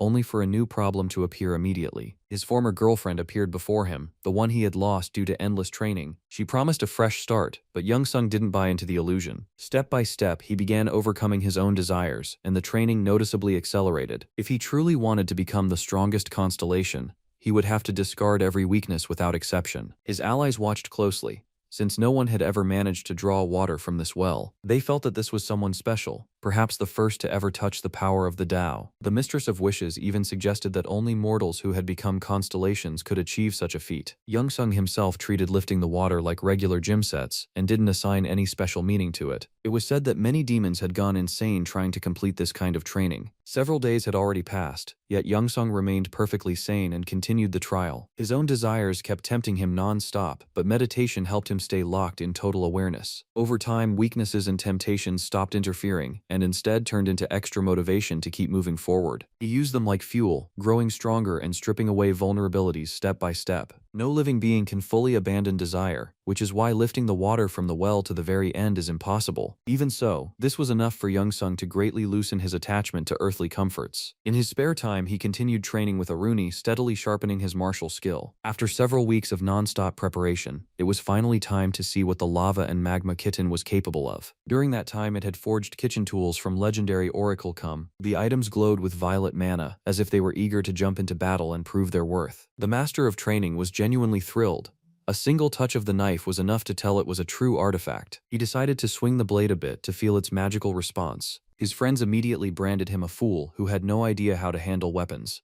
Classic case of power maxed, brain still loading. After that, it was time to test the other items forged from adamantium. Even the strongest strike shouldn't leave a scratch, since this metal was famed for absolute durability. The master of training gathered all his inner energy into one point and unleashed a devastating blow. Darkness swallowed everything as smoke and dust filled the area. After a brief pause, it became clear. The adamantium had passed the test. The lava and magma kitten had done an excellent job and earned sincere praise. With that, Youngsung wrapped up his small training camp in the world of nightmares. He had arrived here as an ordinary human and left as a powerful constellation. A few days before departure, he decided to cook his favorite dish and treat his friends. None of them had ever tasted hydra meat, and they immediately assumed he was trying to poison them. But Youngsung found the right words and still managed to convince them to try his delicacy. The constellations refused, but Aruni decided to take the risk and satisfy her long-standing hunger. Everyone around was already saying their goodbyes, convinced she wouldn't survive. Seconds later, it became clear. Aruni had never eaten anything so delicious. She immediately called the others over and offered to share the delicacy. That was exactly why the local monsters didn't want to let the best chef in the abyss leave. They promised to remember his dishes and forever praise his culinary talent. Now a long journey awaited him, the search for his home planet Earth. Along the way, constellations eager to test his strength were bound to appear. It was the perfect chance to keep preparing and grow even stronger. At that very moment, he was heading toward a distant galaxy where a planet shrouded in darkness and a grim aura awaited. Its ruler was known as the Herald of Plague and clearly wanted to turn the master into his slave. The Herald of Plague sent an avatar to negotiate with the wandering hunter. In his trademark calm arrogance, Youngsung made it clear that he considered himself the strongest among constellations. It sounded bold and provocative, and the response came as a flood of furious outrage. The constellations of the abyss were prepared for scenarios like this. They had existed for millions of years. The moment conflict arose, the world's entire skeleton army was instantly placed on combat alert. Yongsung chose not to drag things out and struck first, without wasting time on words. The army that believed itself invincible quickly ran into a problem with no solution. They couldn't stop the invincible master of training and were forced to call their master. The Herald of Plague declared war on Yongsung and vowed to personally take his head. A clash between two constellations was about to begin. Exactly what was needed. Even after falling into the abyss, Yongsung had never been seen as a force worth fearing. He had been a weak human, used to struggling against a hostile world. But everything changed once he became a constellation. Now thousands of eyes were fixed on him, trying to grasp the limits of his power. Doubt still restrained his movements, but little by little he realized his true strength. At this point, even his friends couldn't have stopped him. Yongsung craved battle. He was done hiding and pretending to fear anyone. From that moment on, Yongsung decided to wipe out every constellation that dared stand in his way back home. The Mistress of Wishes and the kitten warned him more than once that clashes between constellations almost always ended in serious trouble. The Master of Training ignored them, and very soon someone appeared whom even the dead feared. A mid-rank constellation known as the Herald of Plague arrived in person to punish the insolent human. Local monsters couldn't hide their joy when they saw their master finally come to protect them. The Herald of Plague himself had never faced an opponent this unhinged. Before him stood an ordinary-looking guy challenging a constellation for no clear reason, and that mystery felt deeply unsettling. Normally, everyone in the abyss acted with extreme caution, afraid to make even a single wrong move. If a constellation didn't feel absolute confidence, it would never strike first. That was because every constellation feared losing its territory and followers. They preferred to hide on their home planets, staying in the safe zone and avoiding risk at all costs. But Yongsung had never cared about rules and chose to act the way his instincts demanded. Without ceremony or hesitation, he surged forward, aiming to deliver a crushing blow. The planet trembled from the impact, as if a massive tsunami had slammed into a defenseless continent. For the Master, this was a true constellation-level battle, one that could define his future. He knew that victory would grant him final confidence in his own invincibility. Compressing all his inner energy into a single point, Yongsung unleashed the strike that earned him the title of the Invincible Master. When the Herald of Plague felt the destructive vibration rip through his body, it was already too late to react. The massive monster screamed in agony, feeling its own vulnerability for the first time. Even the Alliance constellations had no idea how to comment on what they were seeing. It seemed they had been incredibly lucky to ally with a human whose power the entire abyss had underestimated. The Herald of Plague felt weak and humiliated for the first time in his existence, right in front of his own avatars. Realizing defeat, he began frantically searching for any way out of the situation. An unknown force from the depths of the galaxy was tearing his very essence apart. The avatars didn't dare interfere, having never seen such a thoroughly prepared opponent. The Herald of Plague lost his first battle, and now the question was survival or annihilation. He accepted humiliation and surrendered publicly before his followers. The fear-shaking skeleton was ready to do anything to avoid total destruction. The Mistress of Wishes and the kitten had heard legends about this monster and couldn't believe how pathetic he turned out to be. Fear could break even the mightiest constellations of this galaxy. Yongsung agreed to spare him, and in that instant felt a massive surge of power and energy. The entire planet, along with its avatars, automatically fell under his control. It felt strangely pleasant as streams of mana flowed through his body like a warm drink on a cold night. The Kingdom of Plague was now under his rule, but calling it good news would have been a stretch. The planet was filled with grotesque monsters, a toxic atmosphere, and suffocating stench. Even standing there was exhausting, making the best option to leave this world as fast as possible. Earth was far too distant to waste time in this hellish place. Yongsung returned the planet to the Herald of Plague and said goodbye as if they were old acquaintances. Never before had a constellation acted so illogically. Everyone knew that in battles between constellations, both sides risked everything. The victor normally stripped the loser of all power to eliminate future threats. Erasing the enemy's existence entirely was standard practice. But Yongsung didn't care. He felt invincible and feared no stab in the back. As if nothing special had happened, he left the Kingdom of Plague and continued searching for Earth. From that point on, every new planet became a harsh trial. He had to constantly adapt to new monsters and clash with yet more constellations. A massive horned demon also believed it could easily subdue the arrogant human. A few hours later, Yongsung had completely erased it from existence. His fame spread rapidly through every corner of the abyss. In some worlds, within days, everyone already knew that the invincible master of training was approaching. At first, people openly mocked him and happily accepted every challenge he threw out. But after this guy erased several constellations in a row, attitudes shifted, caution replaced laughter, and respect followed close behind. He cut through constellations like a hot knife through butter, never slowing down for even a second. It felt as if he didn't sense danger at all and was genuinely enjoying these battles. His allies knew they had hit the jackpot by signing a lifetime pact with him. Nothing could threaten them now. Whenever things went sideways, the invincible master of training showed up. In rare moments of peace, he liked to cook a proper dinner and let himself dream a little. Returning home felt almost like a fairy tale, and he replayed that moment in his mind again and again. One such evening, a strange portal opened before him, as if deliberately calling him inside. Young Sung wasn't the type to refuse gifts from fate and stepped into the unknown without hesitation. Seeing green grass, towering mountains, and a clear blue sky made his heart skip. It looked way too much like home. For a few seconds, he couldn't believe the journey might finally be over and the goal reached. But once he descended from the mountains and reached the nearest settlement, the smile vanished from his face. This wasn't Earth, but a world inhabited by goblins for decades. The planet was called Ephes, a place known as a true goblin paradise. The goblins themselves looked friendly and showed no sign of aggression. Only later did Young Sung realize that this race had long faced a far more terrifying enemy. A massive portal tore open in the sky, clearly signaling the arrival of an abyssal titan. When enormous fangs emerged from the rift, jokes ended, and the goblins scattered in panic. The screams and chaos unsettled Young Sung, despite his flawless combat state. Before him appeared a gigantic many-eyed wolf, a devourer of entire planets. Its name was Lupus, and it had come to turn the goblin settlement into lunch. Charging toward the monster on his wyvern flew the goblin king Odagon. He wasn't used to surrendering without a fight, and refused to hide while his homeworld was at risk. However, the king clearly overestimated himself and nearly became easy prey. Only a blinding flash of light allowed him to dodge the massive snow-white fangs. The wolf growled, trying to lure the unseen opponent out of the shadows. Stepping forward came the invincible master of training, ready to accept yet another challenge. Young Sung instantly felt that this world resembled Earth too closely, and it hit him harder than expected. He couldn't stand by and watch kind goblins be slaughtered by a single predator, so he chose to intervene. Before striking, memories of all his past opponents flashed through his mind. Due to the lack of real battles, most abyssal constellations had an extremely low pain tolerance. They weren't used to true combat and broke apart at the first serious wounds. The wolf was destroyed with a single blow.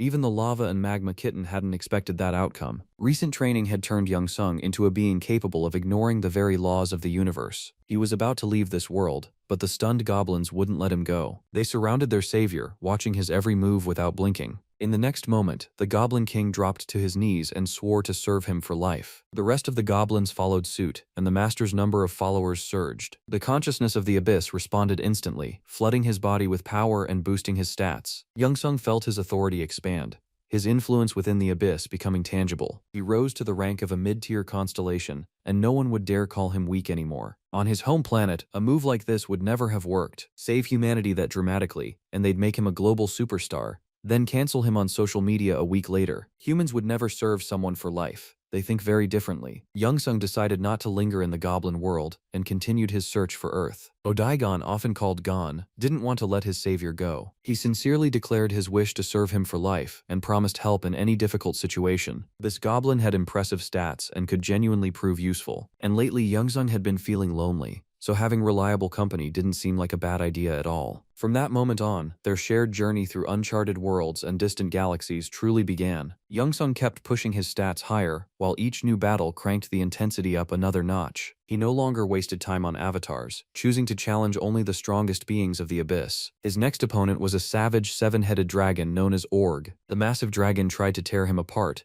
relying purely on overwhelming physical power. Young Sung slipped past every strike with ease, always staying one step ahead and reading the enemy's moves. At some point, he clearly felt someone watching him from the shadows. Instead of one opponent, another monster emerged out of nowhere. The planet devourer Volgan. The colossal bear joined forces with the dragon to stop the arrogant outsider who had entered their galaxy uninvited. Powerful monsters hate when someone interferes on their turf and disrupts the established order. Young Sung had to sweat for real, and at one moment his body was suddenly locked in total immobility. The cause was a web released by the Lord of the Spatial Cave, the spider Adio. A guy who only wanted a bit of training suddenly found himself in a genuinely critical situation. The dragon, the bear, and the spider completely cut off all escape routes, but surrender was still not an option. Digging deep, Young Sung tore them apart one by one and stacked their corpses like trophies. His stats skyrocketed once again, and he could clearly feel the abyss acknowledging his power. After that, he decided to cook some quality meat to quickly restore the energy he had burned. Over the years spent in the abyss, he had become a true master of culinary delicacies made from dangerous ingredients. Evenings like these were never boring, since Mr. Gon was always nearby,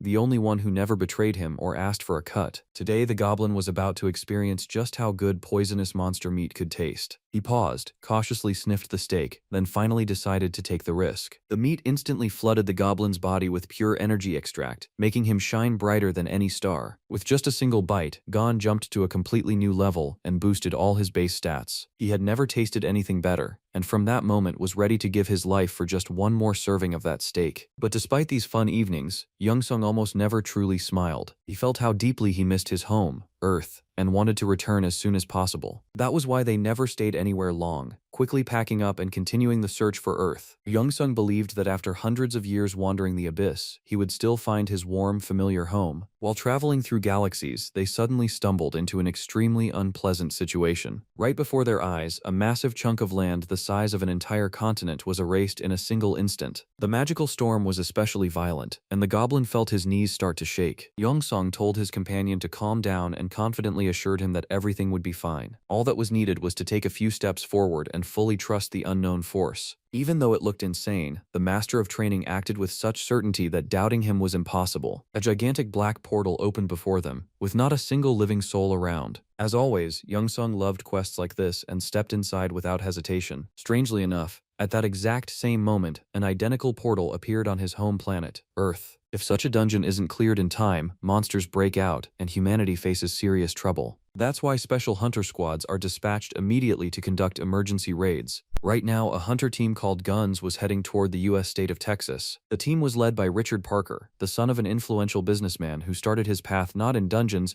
but with a golden pass. They had long cooperated with local authorities, making the world just a bit safer. Ever since magic and monsters entered Earth, people had forgotten what a peaceful life looked like. Using monster cores, humanity created an eco-friendly energy source with magical potential. The new world challenged humanity, and step by step they adapted to the new rules of survival. Biology and many other sciences advanced rapidly, largely thanks to the pharmaceutical giant Parker Industries. Richard had long sought to surpass his father's achievements and prove his own worth. At the moment, he was only a mid-rank hunter, but many predicted a great future for him. Together with his professional squad, they had arrived today to clear yet another dungeon. According to preliminary calculations, it was an ordinary low-level portal, not expected to cause any serious problems. If everything went according to plan, the perimeter would be cleared within a few hours, clean and painless. Richard knew this was easy money, another step closer to his long-cherished dream. He even brought a personal gear carrier along, so nothing would distract him during the monster cleanup. The confident squad entered the dungeon calmly, as if heading out for a casual walk on a warm beach. None of them had the slightest idea that real hell would break loose in just a few minutes. The moment the portal sealed shut, the dungeon erupted in crimson flashes, making the air vibrate with dread. It became obvious that a breach had occurred, and the dungeon itself had shifted its rank. What was supposed to be low-tier content instantly turned into a survival run straight out of hell. There was no way to warn them anymore.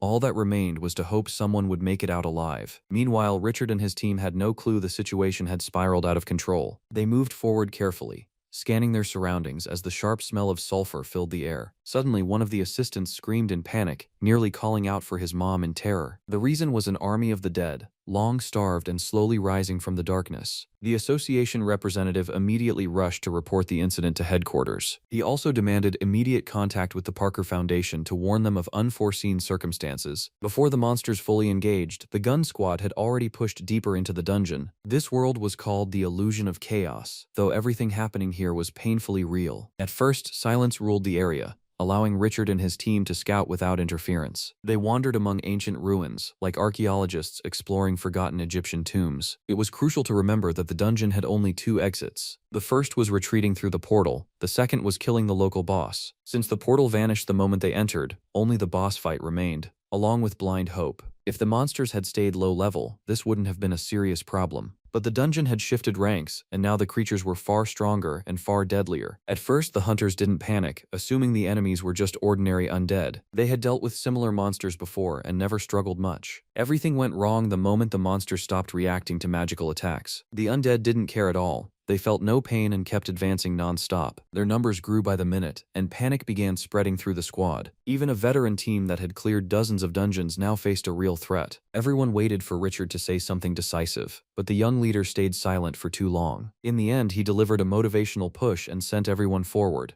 Confidence was there, a plan was not. Classic move. He believed an aggressive strategy would quickly crush the stinking undead. That turned out to be a fatal mistake, as the monsters kept multiplying by the minute. It soon became obvious that continuing the fight was pointless, and the squad began considering retreat. Meanwhile, several miles away from the epicenter, everything remained eerily calm. Suddenly, a strange abyssal energy activated a portal, from which two figures emerged. It was a goblin and the master of training, stepping in to accept a new challenge. They quickly surveyed the area and immediately realized other beings were nearby. The smell alone told the goblin everything. He had sensed it before. He activated his flight technique to scan the entire perimeter from above. Constellations can see the world through their avatar's eyes and fully control them. Thanks to this, Youngsung learned that something important lay within the nearby ruins. A bag of belongings rested there, clearly proving that humans had been here not long ago. The master's heart skipped a beat. This could be his chance to finally return home. All he had to do was find these people and save them from certain death. Youngsung realized there were far too many monsters around,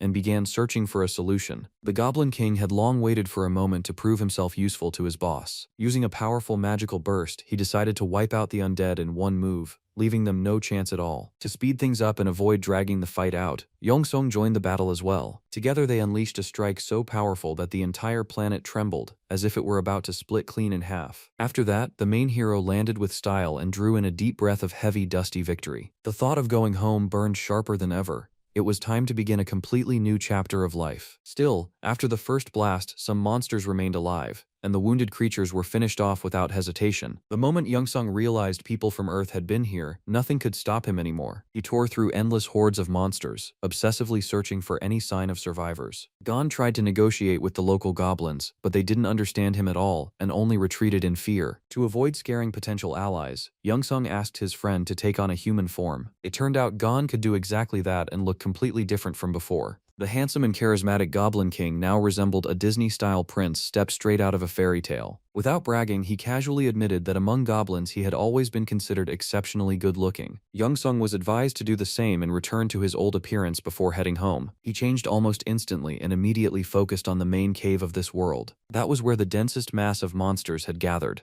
desperately calling out to their true master. This boss was known as Tarun, the king of ghouls, a creature stitched together from thousands of corpses, massive enough to terrify even veteran, fearless hunters. To open a portal to Earth, this monster had to be destroyed at any cost. Meanwhile, in a nearby cave, the humans were slowly saying goodbye to life. Supplies were running dry, and no one dared to step outside anymore. No one moved. The hunters silently lowered their eyes and checked their gear, which was clearly not enough. All that remained was to wait for help, though deep down everyone knew no one was coming. If the porter had been even a little faster, the team would still have far more food. The last battle had been so intense that a single wrong step could have cost the entire group their lives. They managed to find shelter just in time and completely cut themselves off from the outside world. The place resembled ancient Egyptian pyramids, where pharaohs were once laid to rest. Monster attacks could be survived here, but without food, survival itself was still in doubt. The Guns team spent a full month trapped in these nightmarish conditions. They grew used to the darkness, and hope slowly began to fade from their hearts. Sooner or later, internal conflict was bound to erupt. Opinions split, and heated arguments broke out among the team members. One half insisted on waiting for reinforcements and believing in outside help. The other half believed they had to go out and try to clear the dungeon themselves. The captain's authority had nearly vanished, and formal ranks no longer mattered. In these conditions, everyone was equal, and no one wanted to obey. Richard snapped and decided to prove that it was far too early to write him off. He activated his magical aura, ready to crush anyone who dared challenge him. One of his closest teammates reminded him that constant fighting would only drain their strength faster. There was no point blaming each other.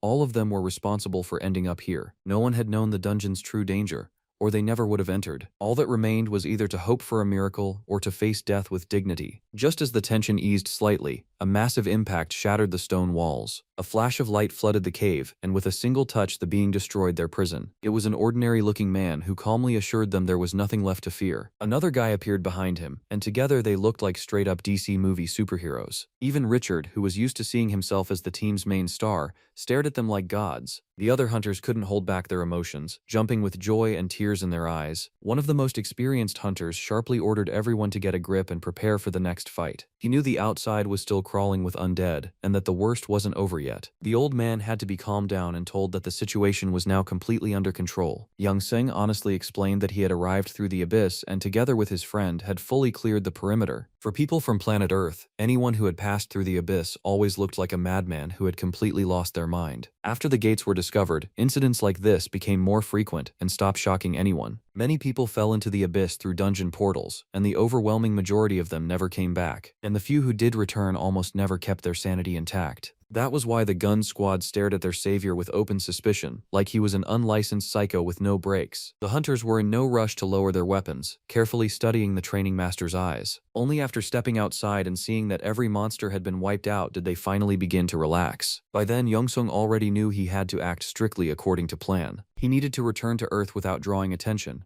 play the role of an ordinary hunter, and slowly expand his circle of followers. That was why he stated that most of the work had been done by his assistant, Gon. According to him, it was that insanely talented guy who had taken down the dungeon's main boss. The Goblin King was famous for his magical abilities, so the hunters assumed the assistant was just another mage. However, Youngsung didn't lie and honestly admitted that he used martial arts. After that, the entire squad stared at him like he was Biden forgetting his own speech again. It was the first time in their lives they had ever seen someone use martial arts inside a dungeon. While Youngsung was refining his skills in the abyss, more than 30 years had already passed on Earth.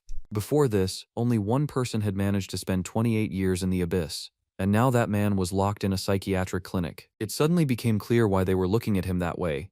Youngsung was an absolute record holder. He had a lot to explain and needed to prove that his mind was still intact. To convince the hunters, he decided to use a nearby boulder. Tossing the massive rock into the air, the training master instantly demonstrated insane flexibility and body control. Techniques like that were hard to find even in the most expensive blockbuster movies. One precise strike was enough to slice the stone into perfectly even slabs. After that, Youngsung pulled fresh monster meat from storage and showed what he had been eating for all those 30 years. The hunters looked confused but at the same time intensely curious. They wanted to know if such meat really could flood the body with heavenly energy. Youngsung prepared a portion for everyone and suggested they take the risk. The aroma was so powerful that their hands reached for the juicy meat almost on their own. One bite was enough for their eyes to widen and their breathing to become calm and steady. In reality, Youngsung had used low-grade meat he was planning to throw away anyway. Even that was enough to make them forget the finest dishes Earth had ever offered. They thanked their savior non-stop, swearing they had never tasted anything better. It felt as if their muscles had returned to peak condition, ready to fight without needing rest. When the excitement faded a little,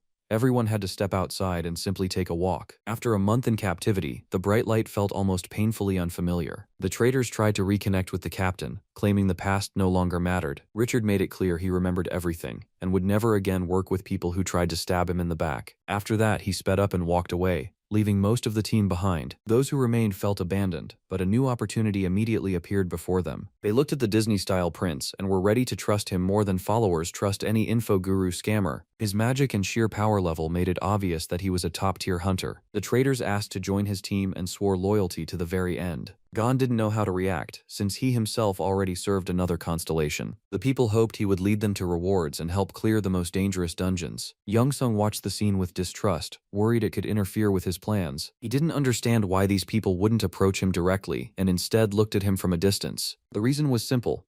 On Earth, martial artists had long since lost all respect. It hadn't always been like this. Once, a great master named Li Shaoan was constantly on TV and held up as a role model for the youth. Because of his absence, the training master had missed all the most interesting changes. Youngsung had fallen into the abyss in 2009, right when the rise of martial arts academies was beginning in China. Everyone was convinced the age of martial arts was slowly being reborn, especially since students were taught by a living legend known as Master Li. Everything went perfectly until shocking news broke about rank manipulation. Put simply, Master Li had artificially boosted his rank, basically like a blogger flexing a bot verification badge. In reality, he had always been a mid-tier fighter, and once the truth surfaced, inspections began worldwide. It soon turned out that a massive number of martial arts masters had been pulling the same trick for years. For Youngsung, this hit hard because he had looked up to his idol for so long, only to realize it was all fake. After that, training halls emptied, tournaments shut down, and the word master increasingly sounded like a joke. Reality was brutal, but it had to be accepted and endured. Maybe one day his own example would change people's views, but that road was still painfully long. To distract himself from heavy thoughts, Youngsung decided to talk about constellations instead. The goddess of scales had foretold a massive battle for Earth,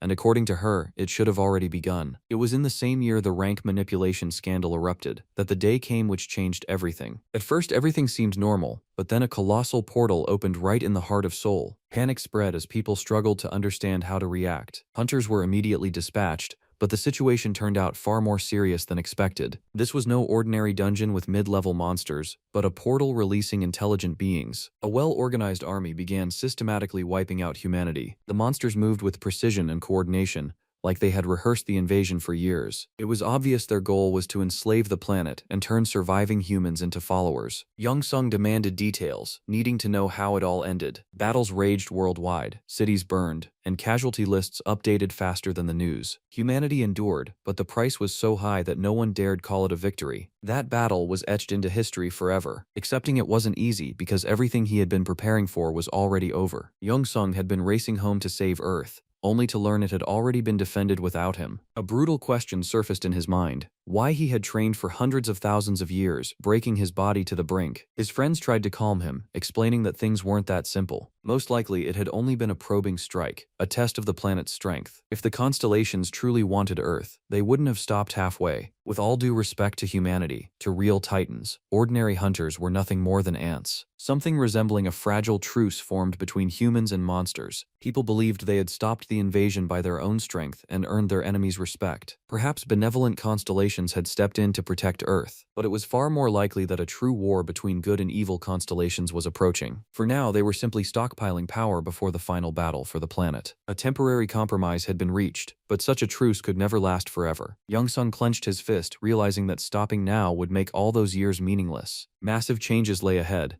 and he needed to build an army of followers as fast as possible. Earth would only be truly safe once he had his own army of avatars. Sooner or later, the truce would collapse and war between constellations would ignite. Planet Earth would become the battlefield, and that's when things would get truly wild. Young Sung drifted into thought, only to be snapped back by a powerful magical explosion. Reality demanded his attention, forcing him to live in the here and now. Meanwhile, Gon was steadily winning over other hunters with his abilities. He needed to be careful, since that kind of attention could easily turn dangerous. For now, Earth was relatively calm, largely thanks to new rules imposed on hunters. Governments across the world banned contracts with evil constellations. The goal was to ensure that in a critical moment, hunters would stay on humanity's side. The First War had dealt devastating damage, and many hunters were now relocating to other countries. America aggressively funded elite fighters, unlike Korea, where heroes were mostly loved on posters. If Young Sung truly wanted to keep evolving and growing stronger, sooner or later he would have to consider changing both his citizenship and his environment. For now though, he had absorbed far too much new information and wasn't ready to make any decisions. Instead, he activated a new skill known as the Eye of Sauron. This technique allowed him to look at other hunters and read their key attributes without any devices. The skill was available to all constellations and was commonly used to scout potential avatars. Studying Richard Parker, Young Sung noted impressive strength and excellent agility. While intelligence still hovered around the mid-range, he realized that further developing the skill would let him see far more hidden parameters and weak points. At that moment, the system announced the complete extermination of the remaining monsters and the closure of the dungeon. An exit portal would soon open, and the hunters would finally return home. Young Sung had dreamed of this moment for thousands of years, yet now that it was real, a strange unease settled in his chest. By then, journalists and representatives of the Hunter Association had already gathered in the desert near the dungeon. Most of them had long stopped believing the squad would make it out alive. Then the dungeon erupted with multicolored rays, as if exploding from the inside. People scattered in panic, convinced another apocalypse was beginning. Only the most experienced observers understood that this was actually good news. The dungeon had been fully cleared and no longer posed a threat to humanity. When the light faded, a group of hunters appeared where the portal had been, accompanied by two unfamiliar figures. By the next day, global headlines were filled with stories about the clearance of a dangerous dungeon. However, the association assigned it a low rank, and no one received a meaningful reward. Richard spent long, exhausting days trying to fight for justice, but he was simply ignored. He had no proof, and the team members were labeled as surviving lunatics trying to squeeze out a bonus. In the end, they had to accept reality and thank fate for at least letting them survive. Meanwhile, the master of training and his companion calmly adapted to human life. They were ready to pass any inspections needed to prove they were mentally stable. Psychological tests revealed no serious abnormalities. Still, doctors kept a close watch on Young Sung, fully aware that he had spent 3 decades in the abyss. Korean authorities showed little interest in keeping him in the country. Apparently, there were no longer enough resources or motivation to invest in hunters, making relocation the obvious choice. American agents moved much faster and immediately began offering better conditions. Their attention first focused on the mage, whom they considered the strongest member of the team. Gon remained loyal to his master, and calmly made it clear he would follow him anywhere. Agents from different countries were stunned, seeing for the first time such a powerful mage serving a martial artist. They had to urgently change tactics and shift their focus to Youngsung himself. From that moment on, he was courted from all sides, persuaded to accept new citizenship. Youngsung seriously considered a green card, because even immortals respected a country with clear contracts. In truth, that was all he cared about. Everything else was irrelevant. Using magic, Gon managed to eavesdrop on the agent's conversation and relay it to his master. They openly doubted whether offering a long-term contract to a martial artist was worth the risk. Their real interest lay in the mage, while the rest were seen as secondary. Despite their doubts, they had to play by the rules, and within hours, Youngsung received an official offer from the US government. What followed was a long road of bureaucracy and attribute verification. The process was draining. Endless tests, forms, and repetitive questions. Officials were especially interested in how familiar Youngsung was with the laws of the Abyss. He had to lie constantly, insisting he had never signed a contract with a constellation or fought avatars. The final stage was a strength assessment through contact with a magical core. His rank update after 30 years of absence went nothing like the examiners expected. A single touch was enough for the magical sphere to shatter into fragments. Something like this had never happened before, especially not with someone recently considered weak. Everyone knew the mana measuring crystal sphere contained far more energy than an ordinary hunter possessed. Normally, as mana filled it, the color would simply change according to rank. But this time the system had clearly glitched. Normally, after such a test, hunters feel extreme exhaustion, since they effectively hand over their entire energy reserve to the system. With Youngsung, everything played out differently. The magic sphere was destroyed, yet he felt completely fine. The destruction of the sphere was deliberate, a clean move meant to hide his true level of power. All the commission could do now was guess how dangerous he really was, and assign the closest possible estimate. When the testing ended, Youngsung was politely asked to wait in the corridor. The moment he stepped out of the office, the doctor made an urgent call. He contacted representatives of the Ambatus clan and reported the strange incident, keeping the details vague. A few minutes later, every hunter received an updated card. Gon was classified as a mid-rank hunter, while his companion drew the short straw. Youngsung's card once again displayed the lowest rank, and he let out a quiet breath, looking away. Still, the main objective was achieved. No one understood who they were really dealing with. Once all formalities were settled, Richard decided to personally visit his saviors. Without their help, he would have remained trapped in the illusion of chaos forever,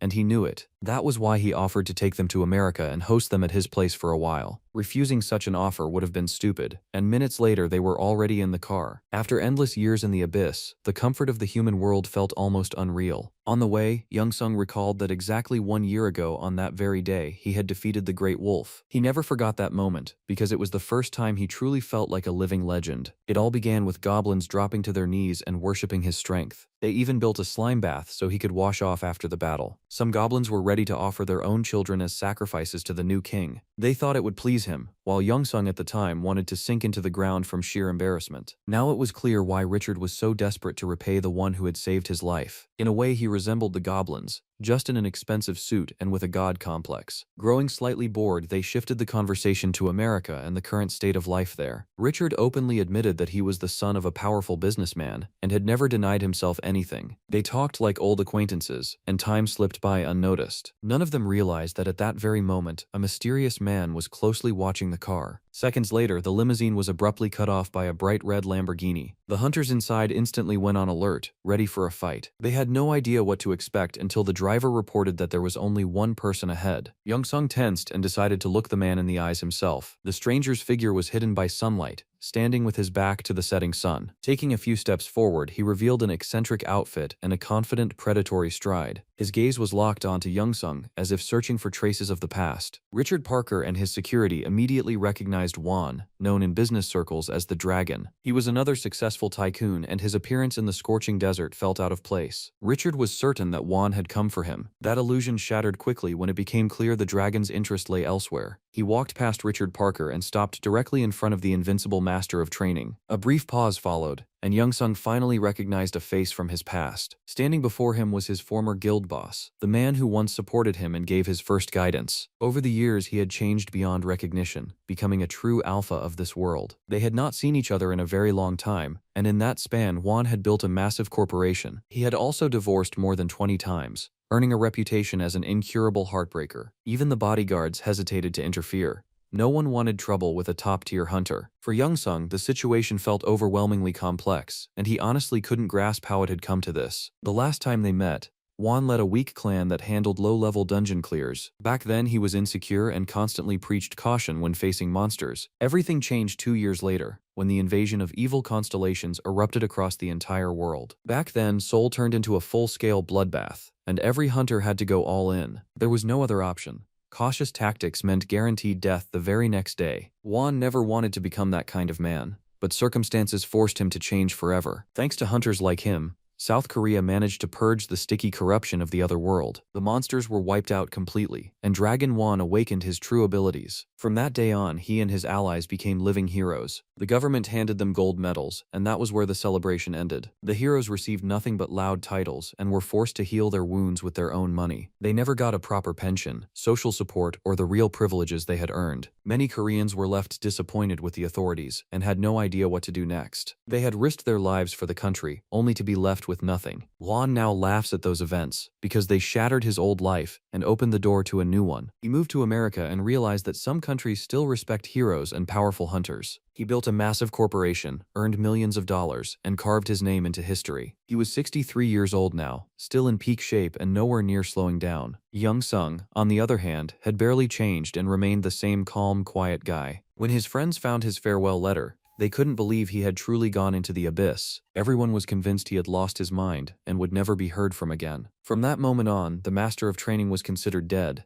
right up until the rescue of the guns team. And now Richard Parker had to accept that it was time to part ways with his savior. Wan was taking his old friend with him to Los Angeles, promising parties, nightlife, and a no-limits lifestyle. Honestly, Young Sung didn't care. He just wanted to adapt to the new world as fast as possible. After 30 years of absence, it felt surreal to see how much reality had changed. The City of Angels looked different, flooded with hunters chasing fame from every direction. Government programs sponsored the best of them, so hunters were tearing each other apart for contracts like influencers fighting over brand deals. From that moment on, the city was considered a paradise for heroes, even though most never landed the dream contract. When Young Sung saw the Dragon Industry headquarters, he couldn't take his eyes off that architectural monster. It felt like a structure that shouldn't exist at all. And the massive line at the entrance was even more shocking. Wan explained that hunters lined up there every single day hoping to enter his guild. They were ready to accept any condition just to show off their stats. The dragon was clearly hiding something, or simply didn't want to talk too much in Richard Parker's presence. He had changed drastically, becoming the complete opposite of who he once was. Wan picked up new lovers daily, and once, out of pure boredom, bought an entire family of pandas from a Chinese zoo. With a snap of his fingers, his staff appeared out of nowhere. They called Wan their voice and behaved as if a true king stood before them. The boss ordered the best tutors to be brought in immediately so his friend back from hell could learn everything he had missed. It became clear that instead of a training hall, Young Sung was about to face a phase of intense education. Meanwhile, Richard Parker had to head back home. He felt slighted, even though he pretended not to care. Deep down, Richard wished he had been invited to Dragon Industry and given a shot at true independence. Young Seung watched as his old friend treated subordinates harshly. Wan could fire someone over a bad shirt or the wrong look. He never allowed that kind of behavior before, but now everyone seemed used to it. Money really does change people, and rarely for the better. Wan even had to justify himself, reminding everyone how much he paid his employees. He offered massive salaries and demanded absolute professionalism in return. After that, Yongsung went to lectures to catch up on everything he had missed over the years. Even though endless training was familiar to him,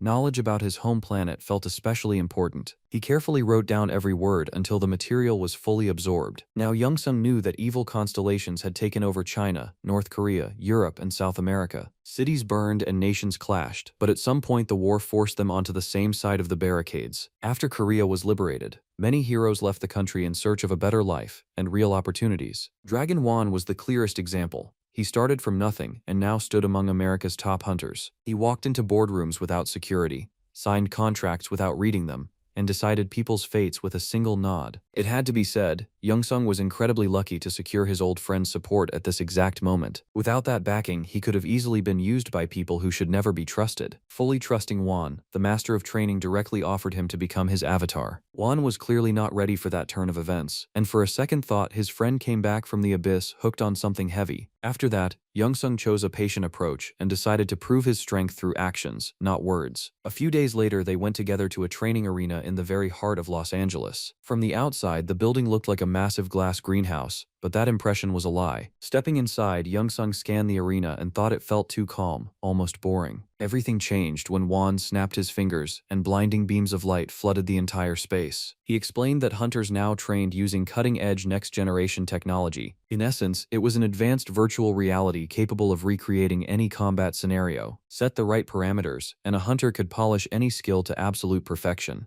It turned out these arenas had long been used not only for training, but also for official competitions. Hunters, tired of real monsters, increasingly preferred fighting each other. They formed teams, leagues, and organized full-scale tournaments. People were willing to pay insane money just to watch hunters brutalize one another, content for the same crowd that binges trash streams. On top of PvP, the Six-Star League offered battles against top-tier virtual monsters. This industry generated massive profits and kept drawing more attention to the hunter profession. The US government actively sponsored the league, betting on the younger generation. They understood perfectly that sooner or later, another monster war would erupt, and an army would be needed. Wan tried to spark his friend's interest and suggested he compete in these events. If Young-sung truly wanted to announce himself and show the world his skills, there was no better stage. The entire country would watch his fights, and victory would earn him thousands of fans. For someone aiming to expand an army of followers, this was almost the perfect setup. No one could predict when the evil constellations would start the war, so preparation had to begin now. On top of that, Wan made it clear that these performances paid absurdly well. People around the world quit their jobs just for a shot at landing a massive paycheck. For someone who dreamed of becoming a martial arts master, this reality sounded bitter. Hunters used to fight for ideals. Now they fought for contracts and sponsors. Basically the NBA with monsters. That meant accepting the rules of the game and showing what he had learned in the abyss. The Master of Training immediately asked to raise the simulation difficulty to maximum and let him warm up. Wan looked at him like he was insane and even tried to talk him out of it. He warned that a low-rank hunter wouldn't survive the pressure of these systems. Young-sung had to explain that he was no longer just some gym guy. He had survived every stage of the abyss and forged himself into a constellation with his own hands. At first, the dragon didn't believe a single word and seriously considered calling an ambulance. But then he decided to verify everything personally and agreed to fight. If Young-sung was really that good, now was his chance to prove it. Wan had held the highest rank for over 35 years and hadn't lost a single battle. They clashed as if they had nothing to lose and had never been friends at all. That was when Young-sung first encountered artifacts embedded as tattoos. Apparently this tech had long become mainstream among top-tier hunters. Activate the tattoo, and magical missiles instantly entered the fight. For Young-sung it was an interesting experience, but he had no intention of slowing down. His gaze stayed cold and focused, as if he were still deep in the abyss. He chose not to spread his energy and began compressing all his power into a single point. Mere moments later, a magical beam tore through the air toward the dragon, aiming to punch straight through his legendary defense. It was worth remembering that Wan had become the very first UHC champion several years ago. Even back then, he understood one thing clearly. To force an opponent into full defense, you never give them a single second to breathe. Following the activation of the magic tattoos, Sixth Circle magic was unleashed into the fight. The technique was known as the Lava Circle, a skill that once erased anyone reckless enough to challenge the dragon. Young-sung was ready for it, having already deployed a defensive screen powered by pure ki energy. He absorbed the first strike as if it were completely meaningless. One of his eyes flared with blue light, as if a Terminator had awakened inside him. No matter how badly he wanted to win, Young-sung never forgot about strategy and self-control. Maximum power had to be restrained or nothing in this place would remain standing. Killing an old friend in the very first training match would be beyond stupid, so he chose a precise approach. A clean, fast victory, without unnecessary consequences. The dragon's protective barrier shattered the instant the key sphere made contact. Wan felt crushing pressure twist his insides and realized he had never faced anything like this before. Even battles against constellation avatars had been far easier than this. Despite his age and experience, he could not believe how far ahead Young-sung had gone. He had to admit his mistake and mentally take back every doubt. Even if Wan never said it out loud, inside he felt like he had been beaten down like a helpless kitten. It was hard to accept that a man who vanished into the abyss had reached the peak of martial arts. Now Wan had no doubts. A true constellation stood before him. It was time to understand what Young-sung actually wanted and how they would move forward. The Master of Training made it clear right away that he hadn't returned to Earth for fame, but for support. He warned that the truce between constellations was a temporary illusion and wouldn't last long. New Abyss Titans could appear at any moment to seize a world with billions of followers. The ceasefire was nothing but smoke and mirrors, a way to lull humanity into complacency. Youngsung stated that he had no intention of drawing attention to himself and wanted to remain just a hunter. At the same time, he needed to steadily grow his number of followers, or Earth would be doomed. Wan was ready to join his team immediately, but Youngsung hadn't even asked. He didn't want to put his friend at risk and preferred to search for other avatars instead. Wan disagreed with that decision and offered an alternative. He was willing to invest money, influence, and connections to help Youngsung reach his goal. To solidify their trust, they had to formalize a contract with the constellation. Wan wasn't required to fight personally, but from that day on, he had to do everything possible to strengthen the master of training. After the battle, they took a short break and headed to the nearest coffee shop. It was a place where they could speak freely without worrying about prying ears. There, they began drafting a step-by-step strategy for what came next. The main objective was simple. No one should even suspect that Youngsung was a constellation. He could slowly gather avatars, but that required the very best hunters. Wan explained that the modern world revolved around teams, and solo players had long lost respect. To earn trust, defeating a single champion was nowhere near enough. He needed to make a loud statement at the tournament mentioned earlier. The Lava and Magma Kitten immediately pointed out that similar competitions existed in the Abyss. Constellations boosted their power by sending avatars to fight on foreign territories. In essence, it was the exact same system used on Earth. That was how constellations selected the strongest and most promising candidates. Youngsung could copy that model and turn it against them. No one would serve an unknown hunter at the start. He had to pull the same move as on the Goblin planet and earn loyalty through raw power. Wan suggested starting with the tournament and turning Youngsung into a local superstar. That would raise his rank, unlock high-level dungeons, and attract the strongest hunters around. Everything sounded insanely hype, but now there was only one thing left: to start and waste not a single minute. If everything went according to plan, Youngsung would close the gap with his old friends surprisingly fast. Victories didn't just bring respect, they came with real power and serious money attached. And if the goal was to grow a following, all of that would come in very handy. Dragon Industry was home to names hunters mentioned in lowered voices, more like a warning than praise. Wan could introduce Youngsung to these people, giving him a chance to train and scout potential avatars. On top of that, the UHC qualification tournament was about to begin, and the Master of Training had to make a statement there. After the conversation, Youngsung went to take a well-earned rest, saving his strength for the battles ahead. At the same time, Wan rushed to his office and ordered his eldest daughter to be summoned immediately. She had long been working as a hunter-manager,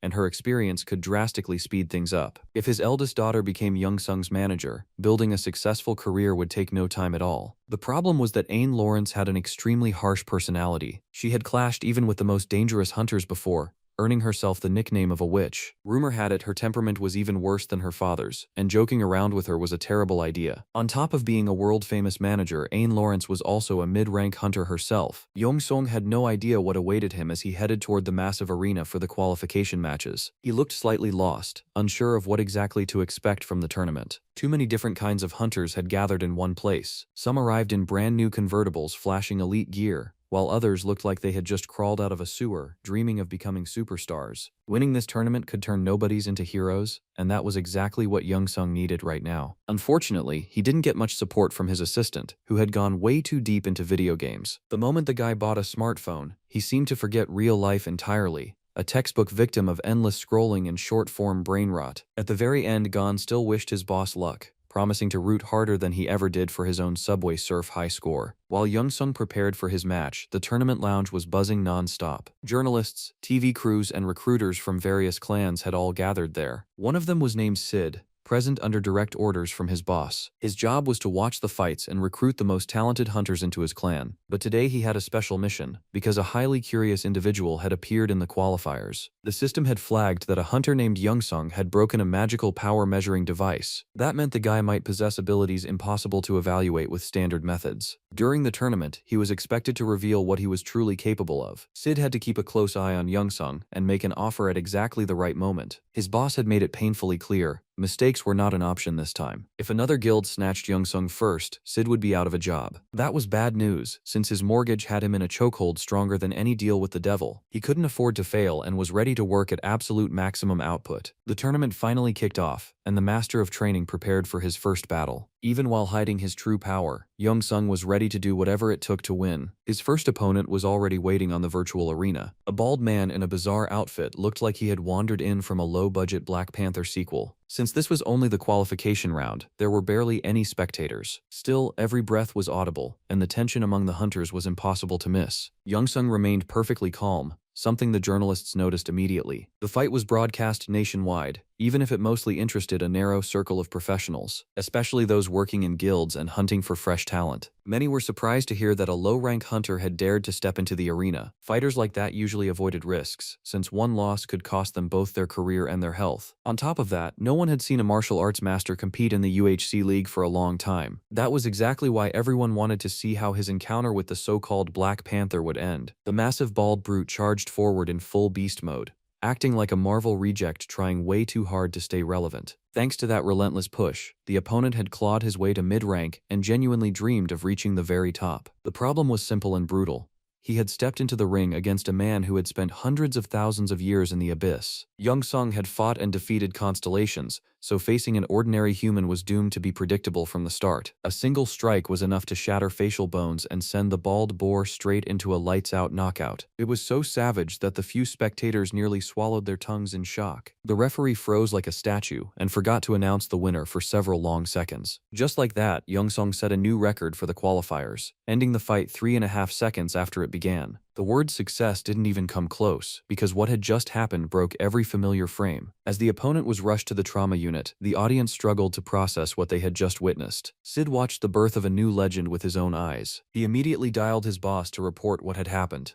Right after that, he ordered the recruitment process to begin at once. If he wanted to keep his job, he would have to offer top-tier conditions and build a connection with the master of training. Meanwhile, Young Sung calmly observed the next match, assessing the level of his future opponents. He looked at the arena like it was nothing more than a warm-up, with not a trace of excitement left in his eyes. At some point, he heard a door open behind him and a man with a camera stepped into the room. Sid introduced himself and started talking about a team supposedly capable of turning martial arts into a full-blown cult. The pitch sounded polished, but it meant nothing to someone who already had his own path mapped out. Young Sung made it clear right away that he had no intention of joining someone else's team and preferred to move on his own. Not wanting to lose his job, Sid kept trying to talk him out of it for a long while. He spoke about benefits and future prospects, but none of it mattered. At one point, he even offered a solid percentage from the profits of magical materials obtained in dungeons. Those kinds of deals were usually reserved for superstars, yet even that failed. The master of training merely smiled calmly, showing he wasn't interested. At that moment, his name echoed through the arena, and Young Sung began preparing for his next match. If after the first fight he had been called a future star,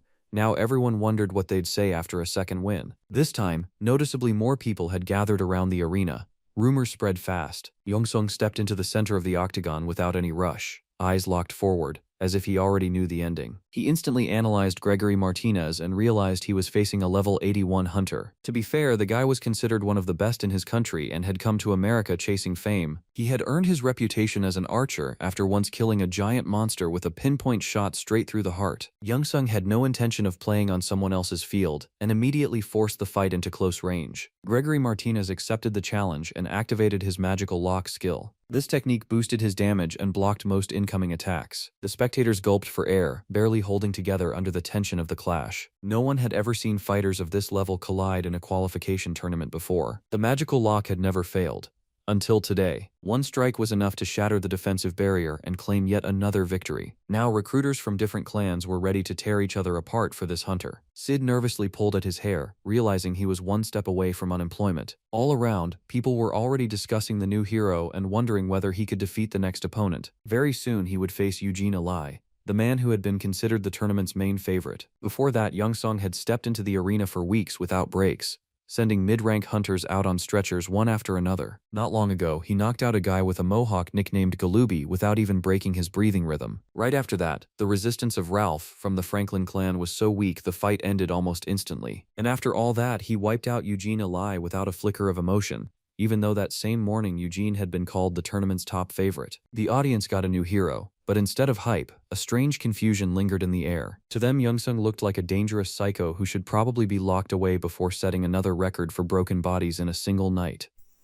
Now that Young Sung had reached the finals, he was set to face Lawrence from the Rainbow Clan. The blonde was confident in his victory, convinced his opponent's movements were too straightforward and easy to read. But once the fight started, he failed to block a single strike and quickly realized the night was about to be long and painful. The final bout ended before Young Sung even took a full breath. The referee raised his hand, and there was no opponent left standing. Silence hung over the stands as spectators exchanged looks, as if they had just seen a trick with no possible explanation. None of them knew that Young Sung had spent tens of thousands of years in the abyss, honing his skills to an absolute limit. Even hunters considered specialists in solo combat were nothing more than warm-up targets to him. It felt good to briefly taste fame and feel the attention of the strongest clans across America. At the same time, Young Sung drew even more attention from the constellations, who began to see him as a rare treasure. They didn't yet realize he was deliberately hiding his true power, merely preparing to unleash his real peak. Right after the finals, the strongest constellations observing the planet decided to make him offers. The most aggressive interest came from a warrior wrapped in madness and blood. This powerful constellation was used to claiming the best avatars. But this time things went off script. Young Sung calmly refused, while the lava and magma kitten stepped in, declaring him its personal avatar. The clash between constellations stayed limited to messages and loud words, with no real action taken. Even so, small sparks like that could eventually grow into a full-scale war. Young Sung ignored the pressure and spoke as if he truly had nothing to lose. He made it clear he wouldn't sign a contract with anyone, pushing the warrior into open rage. When the talks bored him, he simply ordered the constellations to get lost. They promised revenge without fully understanding who they were dealing with. Young Sung saw no reason for politeness or careful wording. As a token of gratitude, the lava and magma kitten rewarded him with soul shards. Among constellations, such stones functioned as currency, meaning Young Sung would now have no trouble settling interdimensional dealings. By evening, the main office of Dragon Industry was still buzzing with activity. The boss had just been informed that nearly every major American clan was hunting for his friend. He was nervous, fully aware that Young Sung was a true diamond he couldn't afford to lose. Special attention was focused on the Ambatus clan, the main rival in the fight for young hunters. Wan had long dreamed of wiping those slippery worms off the market, since they hurt business worse than taxes and unions combined. Soon after, news arrived of the official conclusion of the UHC qualifying tournament. The dragon knew his friend was talented, but he hadn't expected him to steamroll everyone so effortlessly. The victory was absolute, and just a few hours later an additional rank evaluation test was scheduled. Even then, Young Sung showed nothing extraordinary and received only a promotion to mid-rank. Wan fought to the end for his friend, insisting they were looking at the strongest hunter on Earth. The commission representative remained unmoved and refused to change the decision. Maybe that was for the best. Extra attention wasn't needed right now. The master of training preferred to climb slowly, making his growth look natural. It was time to organize training with real professionals. Wan arranged to send his friend to a team known as Icarus. It was a group of exceptional talents who constantly pushed each other to grow stronger. To match their level, high-class weapons were required. Wan presented a gift, pulling from storage a sacred lunar sword of incredible durability. He had obtained this top-tier artifact in China after completing a government mission. In the past, such things were pure fantasy, but now they had become reality. Back then, China had been on the brink of destruction due to the invasion of evil constellations in the north. Several critically dangerous dungeons spiraled out of control, while 3 top-tier monsters spread chaos. Lan accepted the challenge alone and fought them for days that felt like an eternity. At times, he felt death closing in and nearly lost faith, yet somehow survived that hell. In the end, he casually mentioned introducing Young Sung to a new manager and left without waiting for an answer. Just a few hours after that conversation, preparations for the meeting were already underway. Young Sung put on an apron and, together with his companion, returned to his favorite hobby. He cooked with the same focus and passion he brought to training, even though no one paid him for it. The dish turned out juicy and perfectly balanced, as if crafted by a chef from an elite restaurant. Aim Lawrence prepared herself to taste a dish made by a man who had wandered the abyss for years, surviving where others completely lost their minds. She was visibly nervous, having never tried food cooked from ingredients like these before. Everything changed the moment she took the first bite. A chill ran down her spine, and her breathing stumbled for a split second. Ain had always considered herself a hardcore Texas BBQ fan, especially brisket from the state's top-tier spots. But this spicy cut existed on a completely different level, making her instantly forget every flavor and preference she'd ever had. The secret was magic itself. A unique, arcane taste that couldn't be compared to anything on Earth. Unlike dishes from any chef, everything Young Sung cooked was literally soaked in abyssal energy. Unable to hold back, she kept repeating that Young Sung absolutely had to become a chef and open his own restaurant. It had to be calmly explained that his true love was training, and cooking was just a hobby, a way to restore both body and mind. Just minutes later, Ain Lawrence finished every last crumb and sincerely thanked the cook for the rare, intense emotions. After that, she slipped back into her cold, professional persona, ready to talk business. Ain was a top-tier manager, someone who could push hunters to an entirely different level. She analyzed her clients' abilities, exposed weaknesses, and built strategies for real, long-term growth. With her help, hunters secured premium contracts, elite conditions, and fast-track careers in any clan on the planet. In the modern world, hunters barely survived without managers, and Youngsung would have to accept those rules. It was obvious he wasn't thrilled. He preferred the old-school path: training, combat, victory, no brands, no managers, no motivational Instagram quotes. She had to explain that things work differently now. And in a developed world, raw power needed infrastructure. A hunter had to fight well, handle the press, manage image, and constantly raise status, especially if he planned to train with the Icarus clan, packed with maniacs and fanatics. Proper preparation was mandatory. Ain Lawrence handed him her number and said he could call anytime. After leaving, she couldn't shake the strange feeling twisting uneasily in her chest. A man who spent 30 years in the abyss should have been a broken psycho, yet he was disturbingly normal. One way or another, he would have to learn to fight mages, since UHC monster trials were coming soon. The next day began as always, with calculated, brutal training. While Youngsung worked on his body and pushed muscle growth, Gon kept breaking records in video games. Right after physical training came the time for spiritual development. Youngsung closed his eyes and sank into meditation, anchoring himself fully in the present moment. This state allowed him to tap into constellation broadcasts and watch the stars at play. Growing only as a hunter on Earth wasn't enough for him. Youngsung wanted to strengthen himself as a constellation too, which meant constant battles in the abyss. A constellation battle meant two higher beings choosing avatars and pitting them against each other for power, influence, or resources. Right now, the master of training was unknown, so almost no one wanted to fight him. He had to admit that he simply wasn't interesting yet, and started thinking about boosting his image. At least on Earth, things were moving faster. And the next morning he headed to the Icarus clan training base. The complex housed private halls and living quarters for elite hunters. Everyone had unique abilities, so training was strictly individual. It felt unreal, especially compared to the past where everyone crammed into one dull, miserable gym. Youngsung left his assistant outside. The gaming addict was useless for now anyway. The Goblin King was completely absorbed in his phone, and until he burned himself out, he was a lost cause. The Master of Training calmly stepped into the main hall and saw equipment of a level he'd never encountered before. It felt like dissolving into the space, like a small fish in a calm ocean. This was where the first meeting happened, one destined to become fatal. Standing before him was a powerfully built woman who could challenge any man without hesitation. She greeted the newcomer and immediately explained where everything was. Her name was Elizabeth Gutierrez, and at first glance she seemed friendly and open. She suggested a light warm-up, and one handshake was enough to reveal that this newcomer was anything but ordinary. Elizabeth nearly exploded from a simple handshake. Until that moment, she had considered herself among the strongest hunters alive. For the first time, someone was clearly stronger, and she even assumed he was a close combat mage. Youngsung calmly explained that he was a martial arts user, watching her reaction with interest. He asked her not to jump to conclusions and promised his skills would definitely impress her. Elizabeth had been into martial arts for years and could easily show a thing or two herself. Through relentless training, she went through boxing, jiu-jitsu, Muay Thai, and even wrestling,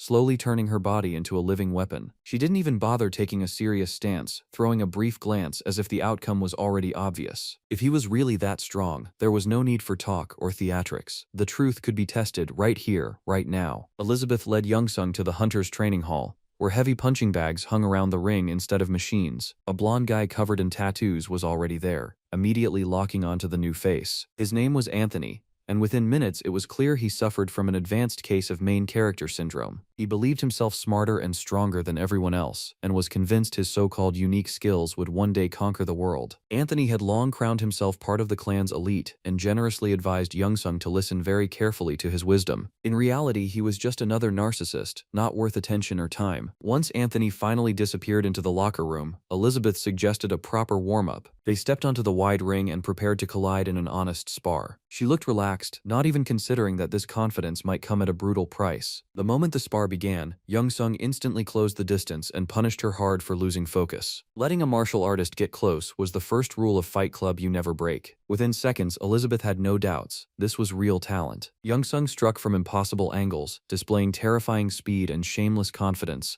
like the rules simply didn't apply to him. To somehow slow the pressure from this mysterious newcomer, Elizabeth pushed herself to the absolute limit. She swung her blade like she meant to take his head off, forcing Youngsung to stay sharp for a brief moment. Still, he kept advancing, as if fists, steel, and magic were things he had survived long ago. The pressure became so overwhelming that she was forced to switch tactics. She all but forgot the long blade and fully committed to close-range combat magic. It didn't matter. Youngsung's fists, tempered in the abyss, shattered every barrier in their way. He confidently secured the first round, leaving no doubt about the outcome. Elizabeth refused to accept defeat and immediately demanded a rematch. The result didn't change, and soon the entire hall was watching a straight-up beating. Until that day, her ego had lived in the stratosphere. Friendly on the surface, she had always believed she was stronger than everyone around her. This fight shattered that illusion. For the first time, she faced someone this ruthless and overwhelming. She kept demanding another round until her head began splitting from pain. Youngsung clearly never studied Earth-style manners. He moved cold and methodical, as if she were just another Abyss opponent. Judging by the other hunters' reactions, this kind of spectacle was not normal in this hall. Even though the Icarus clan had no gender limits, watching this was still rough. Elizabeth Gutierrez turned into a battered punching bag in just a few rounds. Her face made it clear. No makeup, filters, or sponsorships were fixing this. The strangest part was that Youngsung kept applying psychological pressure, mocking and suggesting yet another round. Years in the Abyss had made him too hard, and Earth's rules no longer felt mandatory. After a spar like that, rest was necessary to wash away the tension and pain. Hunters rarely hold grudges. Fights like these are usually seen as mutual growth. Still, it was obvious that this first loss in a long time cut Elizabeth deeply. She swore to take revenge and promised she would never forget this day. From that moment on, she trained twice as hard with a single goal: payback. The next day, Youngsung returned to the Icarus Hall to continue training. Today, the place was packed with real professionals, tension hanging in every movement. It felt like standing among the X-Men, missing only Wolverine. Some hunters he recognized from the UHC arena, but most faces were new. During preparation, Youngsung ran into Richard Parker from the Guns team. Circumstances had forced Richard to join the Icarus clan,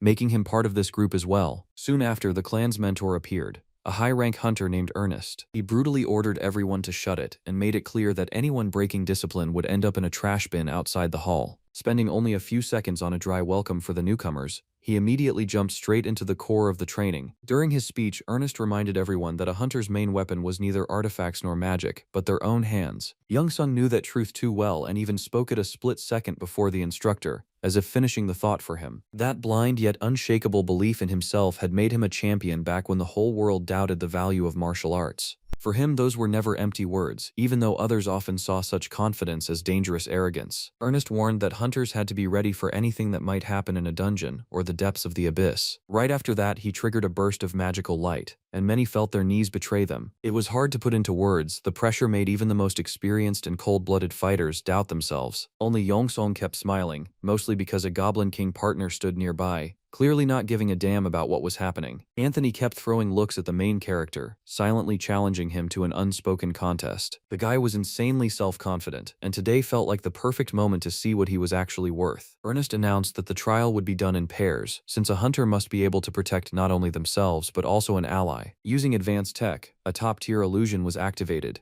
nearly indistinguishable from reality. A portal tore open in mid-air, and warped monster faces instantly crawled out of it. Wyverns were considered among the most dangerous monsters, ones even veteran hunters preferred to avoid. Most looked tense and scared, while Gon kept staring at his phone, completely ignoring the threat. Ernest carefully watched the newcomers, fully aware that these were the people personally recommended by the chairman. The show promised to be entertaining. All it lacked was popcorn and an ice-cold soda. Some hunters scattered in panic, while others felt confident and even excited. Anthony activated speed magic and dashed forward, trying to dodge the first strike. By the rules, Youngsung was paired with that smug narcissist. To avoid extra trouble, he mentally decided it would be better to knock his partner out and act solo. There was simply no other option. Otherwise, Anthony would keep dragging him down and getting in the way. It might have looked like an excuse for the main character's actions, but it was hard not to side with someone who actually knew how to fight. Scooping up the arrogant partner, the master narrowly dodged a devastating attack at the last moment. The instructor had never seen martial arts grant such terrifying speed. For a second, it felt like he was young again, back when people still believed in hand-to-hand masters. Anthony couldn't believe some lowly rookie was ignoring his commands and acting on his own. Ernest decided he had seen enough and snapped his fingers, stopping the trial. He ordered all the losers to leave the arena and continue training on their own. Only the strongest remained,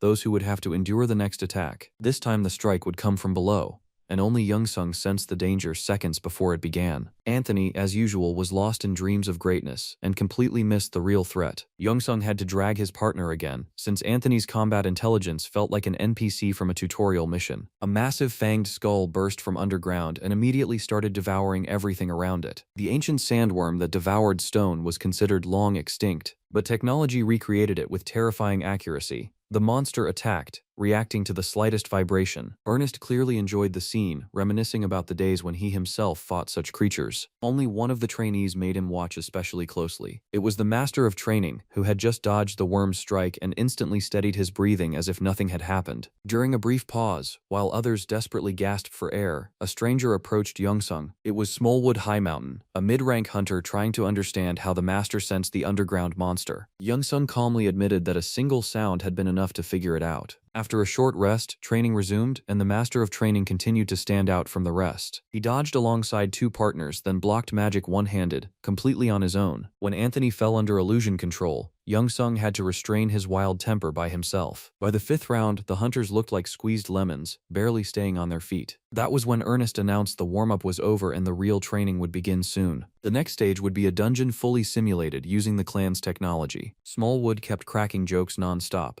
and Youngsung caught himself realizing that for the first time in ages, he didn't want the conversation to end. Smallwood's humor came naturally, cutting tension with ease, the kind of guy every team needs when morale matters more than raw IQ. Youngsung grew curious about this character, and decided to take a closer look at his stats. It turned out that despite his mid-rank status, Smallwood had insane agility and surprisingly high intelligence. In another life, he could have been a scientist or a basketball player, but he chose the hunter path, believing it would let him help the world more. At one point, he even talked about wanting to learn martial arts, but it quickly became clear there were no free training sessions here. Youngsung had to explain honestly that this path eats time like a black hole, and it made far more sense to sharpen an already formed style. Smallwood refused to back down, declaring he was ready to train day and night just to fight like Youngsung. Without realizing it, he signed his own death warrant, because he had just gained a real mentor. After the official training ended and everyone else went home to rest, the two of them stayed behind, soaking the arena in sweat and blood. Smallwood very quickly regretted asking the master of training to teach him. He was completely unprepared for that level of intensity and brutality, cursing his own initiative with every passing minute. The master of training turned out to be more than just strict. He was a straight-up hell trainer, ripped straight out of TikTok nightmares with no unsubscribe button. He methodically pushed his student beyond every comfort zone,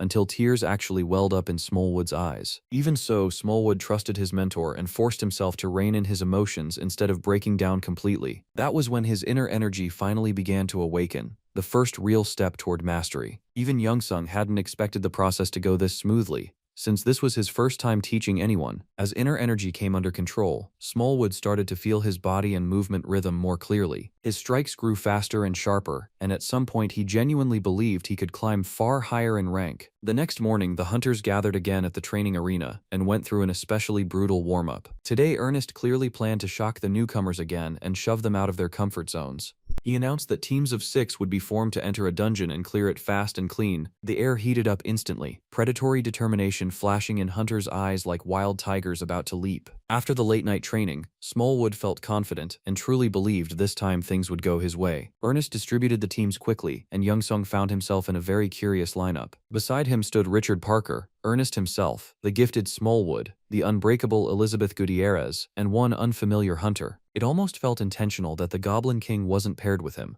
Youngsung didn't care. After the Abyss, he was ready to clear a dungeon even solo. Compared to the Abyss, a regular dungeon simply wasn't scary anymore. He spoke briefly with each team member and realized they had a real shot if handled correctly. These people were born solo operators, but now they had to learn how to fight as one. There was also a new face. The final team member was a man named Hightaker Moneymaker. Overall, the group looked balanced, though one person clearly broke the rhythm. Anthony was way too flamboyant, yet possessed rare and dangerous abilities. Youngsung watched everyone closely, remembering that expanding his pool of potential avatars mattered. Anthony Schneider, despite his awful personality, remained a genuinely talented hunter. If one could just adapt to his behavior, the guy could become a valuable asset. Even simply using one's abilities counted as training for a hunter. Anthony wielded 2 specific skills, mental defense and that infamous narcissism. These traits helped him stay mentally stable and impose control over a fight. Hightaker Moneymaker also turned out to be an interesting figure that somehow flew under everyone's radar. In some ways, he resembled Anthony, maybe because of the same excessive self-confidence. Money clearly came first for him, and every connection he built was purely for personal gain. That attitude rubbed many the wrong way, since most were used to at least basic mutual respect. Smallwood grew up in a poor neighborhood and wasn't used to people obsessed with money to that degree. Still, it couldn't be ignored that Hightaker was a mid-rank healer with extremely high potential. Every time he talked about his skills, it sounded like a sales pitch. Youngsung stated plainly that he functioned just fine without healers and didn't need that kind of support. If the guy really wanted to be useful, he'd be better off staying out of the way and talking less. Those words cut deep, and from that moment on, Hightaker's arrogance only grew sharper. He swore to get his revenge and prove his worth right there, inside the dungeon trial. When the arguments finally died down, the hunters stepped into the mysterious portal one by one. They were greeted by thick fog, dim light, constant dampness, and the crushing feeling that the space itself was pressing down on their shoulders. The trial of the Serpent Path demanded not only maximum output from each individual, but flawless coordination as a single unit. The dungeon had to be cleared faster than the rival teams, otherwise victory was off the table. The group immediately started clashing, because everyone saw themselves as the main character, and treated their opinion as the only correct one. Some pushed for a head-on assault, while others argued for slow, cautious movement, checking every corner. Tension between Elizabeth and Anthony hit critical levels, and she nearly caved in his well-groomed face with an iron fist. When emotions cooled slightly, it became obvious that one member had already broken away from the group. It was the master of training, moving as if the others didn't even exist. Plans and debates meant nothing to him. He charged forward and erased monsters the old-school way. The Abyss had taught him a simple rule: the weak overthink, the strong act without hesitation. If the team wanted to clear the trial fast, they'd have to shut up and keep up. Strangely enough, that mindset spread fast, and soon the whole group was slaughtering monsters at full speed. Chameleons with invisibility techniques could have become a serious threat. Anthony was forced to activate his life force detection skill to track the most elusive creatures. Enemy numbers dropped rapidly, and the clearing pace skyrocketed. At one point, the Master of Training even drew the heavenly moon sword his friend had obtained from the Chinese government. He also reshaped the spatial storage gifted by Onyx. The artifact now rested on his belt, allowing instant access to whatever he needed. The battle raged on, and he moved as if danger didn't exist. Anyone watching his movements was stunned by the speed and terrifying ease of his attacks. He shifted trajectories at the last possible instant, accelerating where others would have already lost balance. Behind him lay nothing but mountains of fallen monsters, while his allies increasingly played supporting roles. For someone like Anthony, this was a brutal blow to his ego. He was used to being the star, and now he clearly felt himself falling behind a newcomer. From that moment on, an unspoken rivalry ignited between them for the right to become captain. Elizabeth had only worried about Anthony's behavior before, but now she had a new reason for doubt. Ernest and his staff watched everything closely through the monitors. At one point, Ernest's assistant became especially interested in Anthony Schneider's actions. Anthony had always been talented, but lately his inability to function in a team had become impossible to ignore. His progress had slowed as well, raising the question of whether he was holding back a true leader. Ernest avoided jumping to conclusions and ordered continued observation. Sometime later, he was called to the main screen to witness something intriguing. The first team had turned into a living nightmare for monsters, moving like the original Avengers. They fought as if they had nothing to lose, advancing as a single organism. The Master of Training looked like a natural leader, while his rivalry with Anthony only added momentum. Somehow, the two complemented each other, even as the rest of the team performed flawlessly. Anthony had never seen teamwork this tight and couldn't tear his eyes away. Before long, nearly all the monsters were wiped out. Elizabeth could barely believe a group like this could operate with such consistency. Even Anthony, usually obsessed with stealing the spotlight, fit perfectly into the rhythm this time. The team pushed deeper into the dungeon, sensing the finish line was close. Elizabeth suggested a short stop to recover mana and grab a bite. Smallwood instantly backed the idea, hunger already driving him insane. But the moment they slowed down, the Master of Training shouted a sharp warning about hidden danger. He demanded immediate combat readiness and absolute focus. Anthony didn't believe it, claiming he felt no threat at all. In the same instant, an attack lunged straight at him, intercepted just in time by the Master of Training. Now they faced stone gargoyles, creatures with monstrous endurance and devastating power. These creatures were also called stone chameleons, shaped like devils carved straight out of solid rock. They could fully merge with stone, turning into the kind of enemy that becomes a real pain to deal with. Ernest watched the monitor calmly. This group had someone who kept the formation intact and prevented everything from falling apart. At the same time, the team was advancing too fast and clearly needed an artificial slowdown. The Trial of the Serpent Path was a dungeon whose information was completely classified from the public. 17 years ago, China had already sent a high-rank hunter squad into this place. Back then, the monsters didn't have absurd power levels, but they complemented each other perfectly, making them insanely hard to handle. Everyone tensed up, waiting for the moment the hostile creatures would finally reveal themselves. Young Sung felt the energy vibrations and calmly warned that a monster was closing in right now. In the very next second, the stone devil materialized in front of him, lunging in to tear him apart. The master of training reacted instantly, clenched his fist, and punched a massive hole straight through the monster's body. Even close combat mages had never seen strikes like that.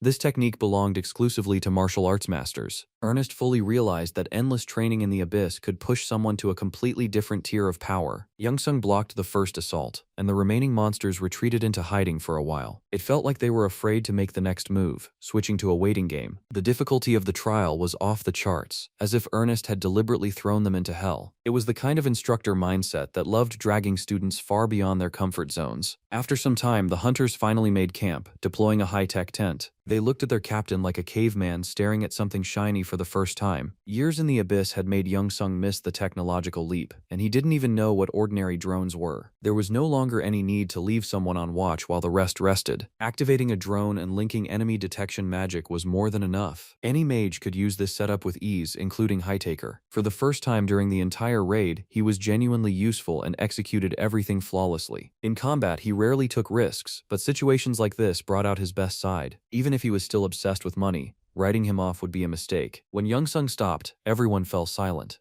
When he moved forward, the group followed without question. Everyone understood that he was leading from the front, wiping out monsters with pure martial arts. Once traps and defenses were set, it was finally time to eat. Young Sung reached into his backpack and pulled out a pack of rations. Dragon Wan was printed on the package, and for some reason Young Sung felt slightly embarrassed for him. The others, however, stared at the rations with genuine interest. To them, this counted as a real delicacy. Apparently, they never cooked during raids and were used to eating whatever garbage they could find. Young Sung didn't like that at all and decided to look for proper ingredients. Options inside the dungeon were limited, and his gaze settled on a dead stone chameleon. Seconds later, the hunters realized their captain was insane. Normal people didn't start raids by cooking monsters. Instead of resting, he pulled out adamantine kitchen tools. Meanwhile, analysis continued in the instructor's room. Ernest closely observed the second group, trying to determine whether they would reach the objective. Unfortunately, that team was completely wiped out. The third group failed as well when gargoyles attacked from all directions. The hunters simply weren't prepared for such an extreme difficulty spike. Ernest had already started suspecting he'd gone too far,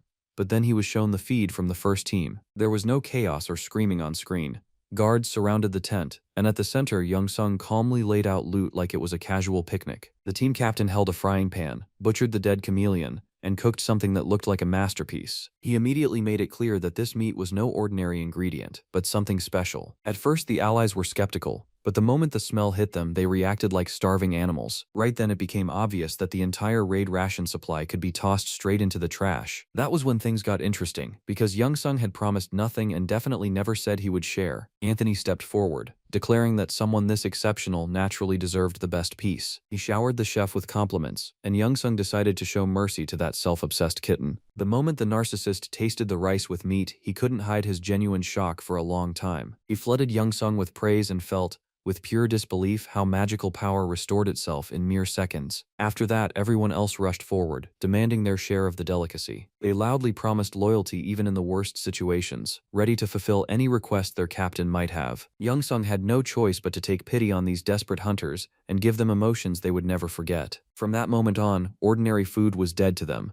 After this, even Michelin-level cuisine felt like street fast food. The instructor's assistants had no idea how to even react to what they were witnessing. Mr. Ernest only laughed, as if people like this were always bound to pull something insane sooner or later. He quickly realized that Young Sung hadn't spent his abyss years on training alone. He had developed other skills as well, ensuring a serious edge once he returned home. When dinner ended, everyone dispersed and went to sleep. Only Richard Parker stayed by the fire, choosing to breathe slowly and stare into the flames. The master of training noticed his absence and stepped out to see what was wrong. The others slept like satisfied skunks, feeling their inner mana fully restored. Richard sat by the fire with slumped shoulders, staring at one spot for far too long, as if trying not to hear how confidently the camp behind him was breathing. He was used to standing out, but tonight everything felt different. Young Sung calmly explained that this was normal, and that even geniuses eventually face real competition. The conversation was cut short by a sudden sense of danger. Young Sung sensed the enemy and shouted so hard it felt like the monsters themselves thought an R-rated horror finale had begun. Everyone jumped up and grabbed their weapons, trying to understand what was happening. The master of training couldn't explain it right away, but he felt something massive approaching. An army of gargoyles appeared ahead. But that wasn't what he was truly warning about. Behind them lurked a stone hunter, a colossal worm with power on an entirely different tier. Its strength allowed it to push through other monsters without acknowledging any competition. It fed on stone, yet tracked and exterminated hunters with terrifying precision. The gargoyles struck first, and Young Sung was ready for them. By now, he had perfectly refined the heavenly maneuver technique. Richard Parker refused to hide behind the captain and chose to contribute. He simply forgot that something far more dangerous was lurking nearby. The earth split apart, and a monster of frightening proportions burst out of the crack. Young Sung reacted in time and pulled his ally out from under a lethal blow. The creature resembled Onyx in some ways, but its abilities were on a completely different level. Stopping its poisonous attacks and breaking its will would take serious effort. The Master of Training tightened his grip on the sword and stepped forward, preparing his signature strike. Even dense defenses failed. The heavenly moonsword sliced straight through the worm's hide. Young Sung accelerated and delivered several more precise strikes in mere seconds. The allies didn't know whether to interfere. Their captain moved as if he needed no support at all. Cold calculation, absolute calm, and an icy gaze seemed to paralyze the prey. In the end, the monster meant to be the hunter's breaking point was decapitated in just 7 minutes. Even the seasoned Ernest had no words for what he had witnessed. From that moment on, he had no doubts. The Master of Training had fully unleashed his potential. It was now terrifying to imagine how the chairman had managed to recruit such a hunter. Since Dragon Juan had come up, it was time to return to his office. That same day, Ernest visited him to discuss the very man who had dominated the trials. Juan understood that if he had told the truth from the start, no one would have believed him. Even now, those words would still sound like a bad joke. Ernest reported that the trial had gone perfectly, and that Young Sung had proven himself not only as a martial arts master, but as a leader. All that remained was to hope that such a fighter would be interested in working with Dragon Industry. The dragon promised to handle the matter personally and thanked the instructor for his work. Meanwhile, in the clan's main lobby, the results of the trial were announced with full ceremony. The members of the first team turned out to be the only ones who cleared the dungeon from start to finish, earning the highest possible scores. Everyone talked about those lunatics non-stop, calling them real talents and the future elite of the American Guard. Seeing his name on the leaderboard, Anthony was satisfied with the outcome. That satisfaction dimmed slightly when it became clear that first place belonged to someone else. Because of that, he didn't even notice a sports car speeding past. His ego lagged his vision like an old Windows XP PC. Inside the car sat Moneymaker, the Master of Training, and the Goblin King, still suffering from a severe case of gaming addiction. The driver's endless chatter kept getting in the way of Gon clearing a new level. At one point, the Goblin King nearly exploded with rage, ordering the driver to shut up and just drive. Moneymaker was ready to do anything to stay on good terms with the team captain. Not long ago, they had managed to talk privately for the first time in the training hall. In truth, Moneymaker had only been strolling around the arena and had no intention of pushing himself. But the moment the Master of Training noticed him near the equipment, a sudden workout magically appeared. From that moment on, the money lover was forced to suffer and drown in sweat. A few hours later, when training finally ended, he could barely feel his legs. For the Master of Training, such loads were routine,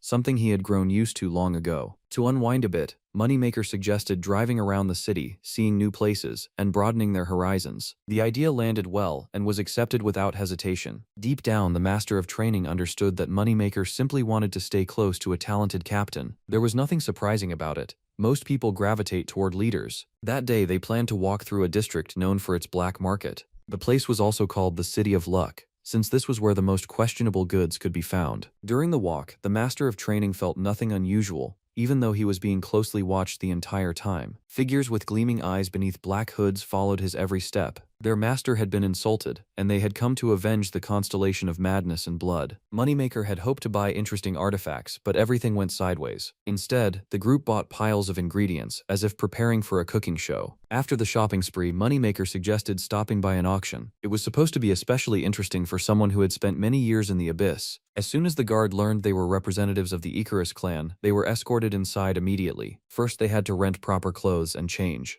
Places like this enforced strict rules. Once inside, they witnessed the sheer luxury and scale of the venue. Every guest wore expensive suits and clearly possessed money and influence far beyond a single city. For perhaps the first time in his life, the Master of Training wore a suit that perfectly matched his presence. Moneymaker rushed deeper into the hall at the scent of money, moving as if discounts on dignity were being handed out. At the same time, one of the guards reported the arrival of hunters from the Icarus clan. He passed along all the details and noted that 2 of them looked especially suspicious. Few people knew that the illegal auction had been run for years by the Hua sect. This was a Chinese martial arts clan that hid its identities, since such skills earned little respect in the modern world. They couldn't interfere directly now, but they were eager to see the Icarus hunter known as a martial arts master. Soon the auction finally began, and silence fell over the hall. Everyone held their breath, waiting for something special. Before long, the room filled with gasps of awe as genuine abyss artifacts appeared on the stage. Lots sold for astronomical sums, meaning only wealthy businessmen and politicians filled the seats. The next item was a blazing thunder dagger of incredible durability and devastating attack power. Not long ago, Dragon Wan had given his friend a bank card to cover any financial problems. At the time, it felt like casual talk, and the master of training paid it little mind. Honestly, he didn't understand why he needed money at all,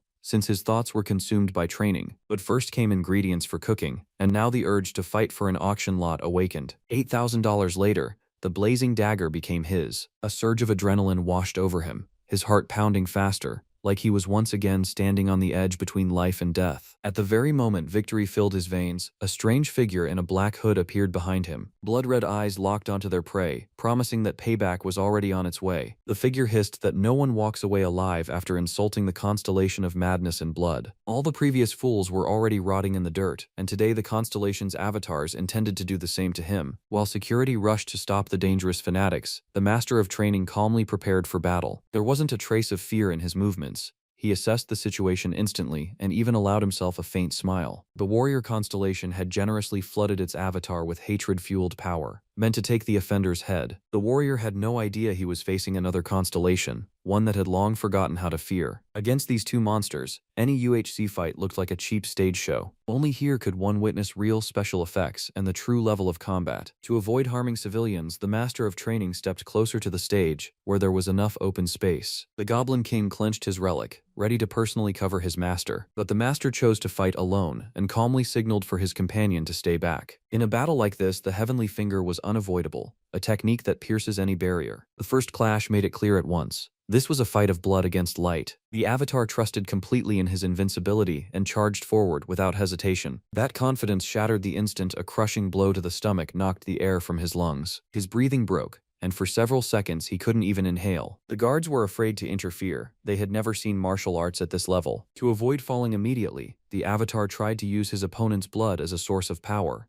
He didn't know that the master of training had long ago gained dominion over his own blood from nightmare demons. They had taught him how to block such techniques and turn an enemy's hunger against them. The lunar blade sank deeper, and the strongest avatar was torn apart from the inside. The remaining followers rushed in at once, desperate for revenge. Their survival instinct was gone. They moved like suicide fighters with nothing left to lose. Those kinds of opponents suited him just fine, and he sent them to the afterlife without hesitation. Realizing the avatars were failing, the warrior personally descended into one of them. The human body warped as muscles swelled, veins bulged, and eyes burned with madness. It was the perfect moment to unleash a suppression technique meant for truly powerful beings. His strength multiplied instantly, and he prepared for another collision. In that instant, it felt like he had returned to the abyss and tasted real happiness for the first time in ages. Training in the UHC arena no longer gave him that feeling, but clashing with avatars of another constellation awakened his true sense of freedom. A few precise strikes were enough to force the constellation's spirit out of its host. All opponents collapsed face down, barely able to move. Those who witnessed the fight never doubted for a second. Everything was under his control. Only after some time did security recover and begin restoring order in the hall. The master of training received a flood of apologies for what had happened. One of the guards seized the moment and dared to ask a few questions. He had never seen a master like this and wanted to absorb even a fraction of that experience. They invited him into a VIP room to talk in private. The master of training never placed himself above others and easily agreed to the conversation. He immediately sensed that the guards also practiced martial arts and treated them as equals. Soon, an old man from Manhua entered the room, a longtime member of the local sect. If memory served, the legendary warrior Li Shaowan had also belonged to this school. Then came the most unexpected revelation. He was told that the man he had admired his entire life was standing right in front of him. He instantly grabbed a piece of paper and a pencil, tears in his eyes as he begged for an autograph. Over 30 years, Li Shaowan had aged greatly and looked like someone cast aside by society. Yet to him he remained an idol, carrying the same aura that once made him believe in the greatness of martial arts. Things got truly interesting next, when the master asked Yongsung to teach his people martial arts. China showed no mercy to any hunter who refused to swear absolute loyalty. Many hunters left China, using the catastrophe as a convenient excuse to start independent lives. The MANHUA sect was formed from exactly those hunters who chose freedom over chains. Long ago, they secretly vowed to return and avenge their exile, but over the years that dream became almost unreachable. During the Great Invasion, the sect leader Li Shaowan lost an arm and a leg, and his former mastery faded along with his body. Then the invincible master of training appeared, and with his arrival, martial arts began reclaiming their former glory. Not through words, but through action. The elders who came to see what all the noise was about witnessed Yongsung's fight and couldn't believe their eyes. From that moment, they knew he was the special one, capable of reviving the great sect and restoring its name. For Yongsung, this was good news, since he needed to expand his circle of followers and strengthen his authority anyway. This way, he could lift martial arts back onto their feet and grow stronger not only as a hunter but as a constellation. In that instant, Yongsung felt his breathing deepen, his movements grow lighter, and his fatigue vanish, like stepping out of the gym after a perfect set. Now it was clear how other factions gained power and influence. They didn't just win, they gathered loyalty. The Chinese sect offered loyalty in exchange for training, turning disciples into a living foundation for its future. If Yongsung gave them advanced martial arts, they would carry out his orders and defend his name without hesitation. They quickly reached an agreement and decided to begin training soon, before the opportunity dissolved into the noise of the world. After that, the satisfied master of training returned to his influential friend's office, like someone who had just made the right move. The day had gone well, and Yongsung plainly reported everything that happened, as if delivering the outcome of a fight. By then, Hwan already knew that within the Icarus clan, Yongsung was being hailed as a new superstar, with hunters whispering about him like a phenomenon. Then they spoke about the Hua sect and the once great warrior Li Shaowan, whose name still cut deep into memory. Yongsung honestly confessed everything that had happened, hiding nothing from his friend and avoiding any smoke and mirrors. Hwan warned that if new equipment or conditions were needed for training, he was always ready to help, no questions asked. But for now, training had to be postponed, because the main event ahead was a battle with the warrior constellation. No one knew that Yongsung and the invincible master of training were the same being,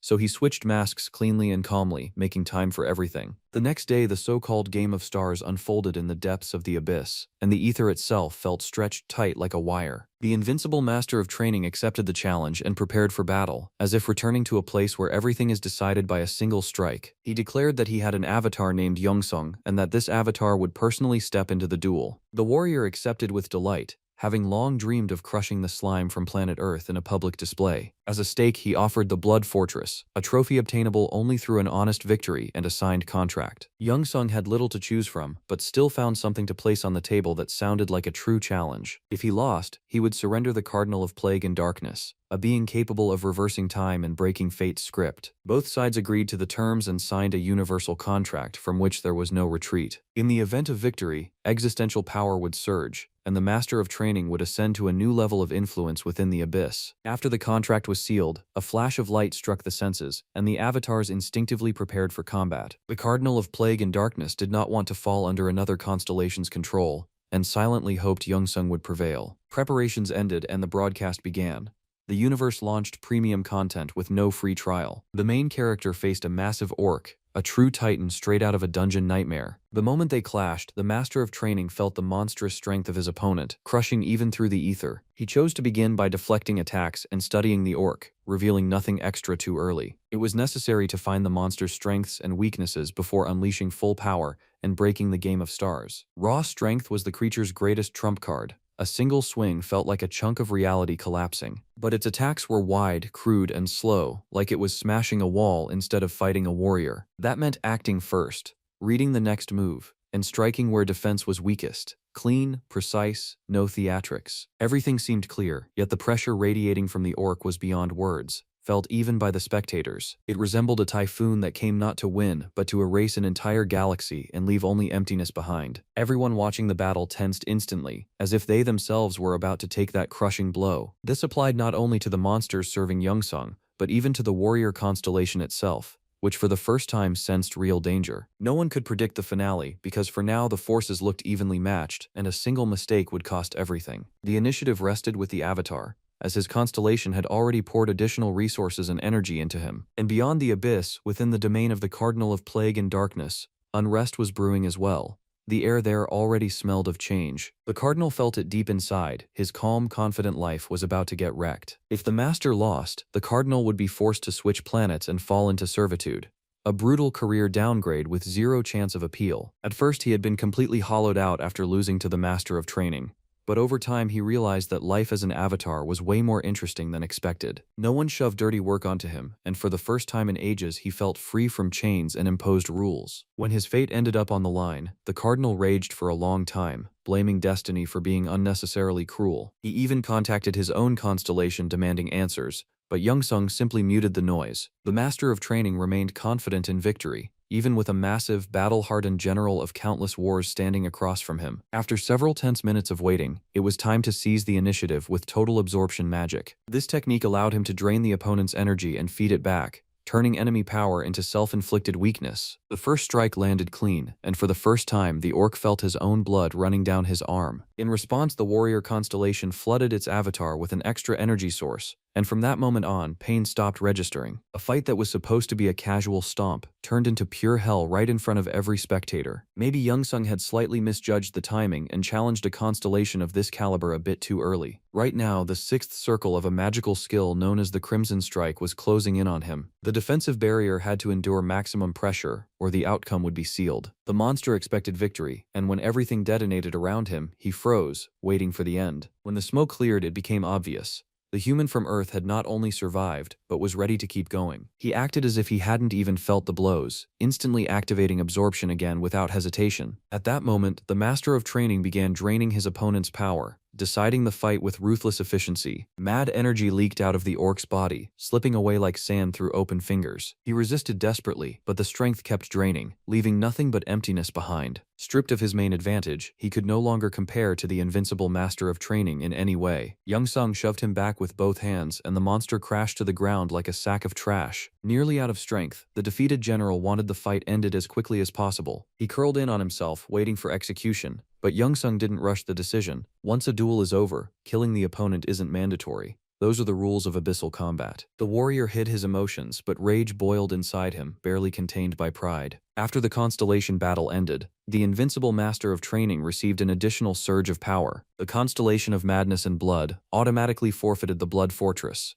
and the territory shifted to a new owner. Youngsung officially entered the ranks of Earth's constellations and received his first position in the galactic ranking. This allowed him to reconnect with an old acquaintance who had been waiting for him all along. The goddess of scales was already somewhere nearby, and all that remained was deciding how to approach the conversation. For a move like this, Youngsung summoned an alliance of minor constellations and asked for their advice. The lava and magma kitten warned that dealing with arrogant and foolish constellations required extra caution. The mistress of wishes backed him up, reminding him that the goddess of scales had always been questionable in competence. No one forbade Youngsung from meeting his old ally, but blind trust this time would be a mistake. She had already proven incapable of controlling her avatar, meaning heightened awareness was mandatory. There was also a chance the goddess already knew the path her former avatar had walked, and that she could be swayed. With the goddess issue nearly settled, Youngsung tried to learn more about the constellation ranking he had entered after his victory. The minor constellations knew nothing. They had never fought on that level or appeared in any rankings. With no answers forthcoming, Youngsung decided to personally meet the goddess after hundreds of thousands of years spent in the abyss. Upon entering her territory, he felt weightlessness, cold, and a strange urge to warm himself. He had to break into a run to reach the main castle where the goddess resided. Normally the area would be packed with guards and attendants, but today the space felt disturbingly empty. Allied constellations stayed on the line, persistently urging Youngsung to stay alert. He moved slowly down the corridor and stopped before massive doors. Stepping inside, he was struck by the architecture and finally saw the goddess herself. She looked like a Madame Tussauds exhibit, flawless, cold, with emotions completely shut off. It felt as if she were asleep,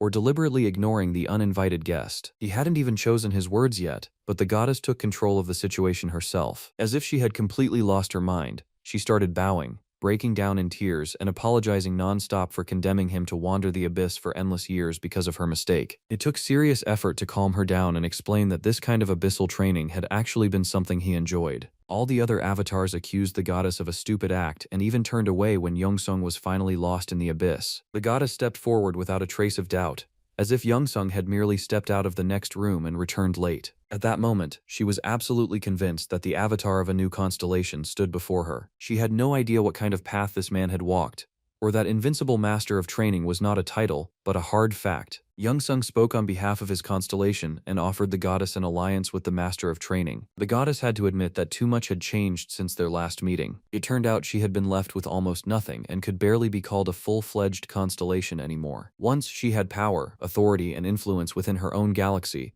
enough to stand shoulder to shoulder with higher constellations. When others wanted a glimpse of their future, they brought offerings and bowed their heads before the great woman. Now her existential power had dropped to the lowest tier, and everyone looked down on her. That was the price of believing godhood did not require updates or patches. It all started when Ada Cravaniel kept wandering the abyss, desperately searching for Youngsung. Because of that, the goddess could not field her strongest avatar in battles against other constellations. She was forced to swallow defeat after defeat, steadily losing influence, power, and respect. Youngsung had no intention of silently watching her fall and offered a way out. He promised that the invincible master of training would help her reclaim her former glory and lost strength. All it required was forming an alliance and starting over from a clean slate. The decision weighed heavily on the goddess, but with no alternatives left, she accepted. Ever since the first gates opened on Earth, constellations had been fighting fiercely over the planet. Endless battles prevented any single one of them from fully claiming this prime piece of the galaxy. Eventually, the strongest constellations established a set of rules to maintain balance and avoid eternal war. These contracts gave birth to the constellation ranking that the Master of Training had recently entered. The constellation that takes first place in the ranking gains control over Earth. Achieving that requires a massive amount of existential power and followers. To reach number one must surpass the mightiest titans of the abyss.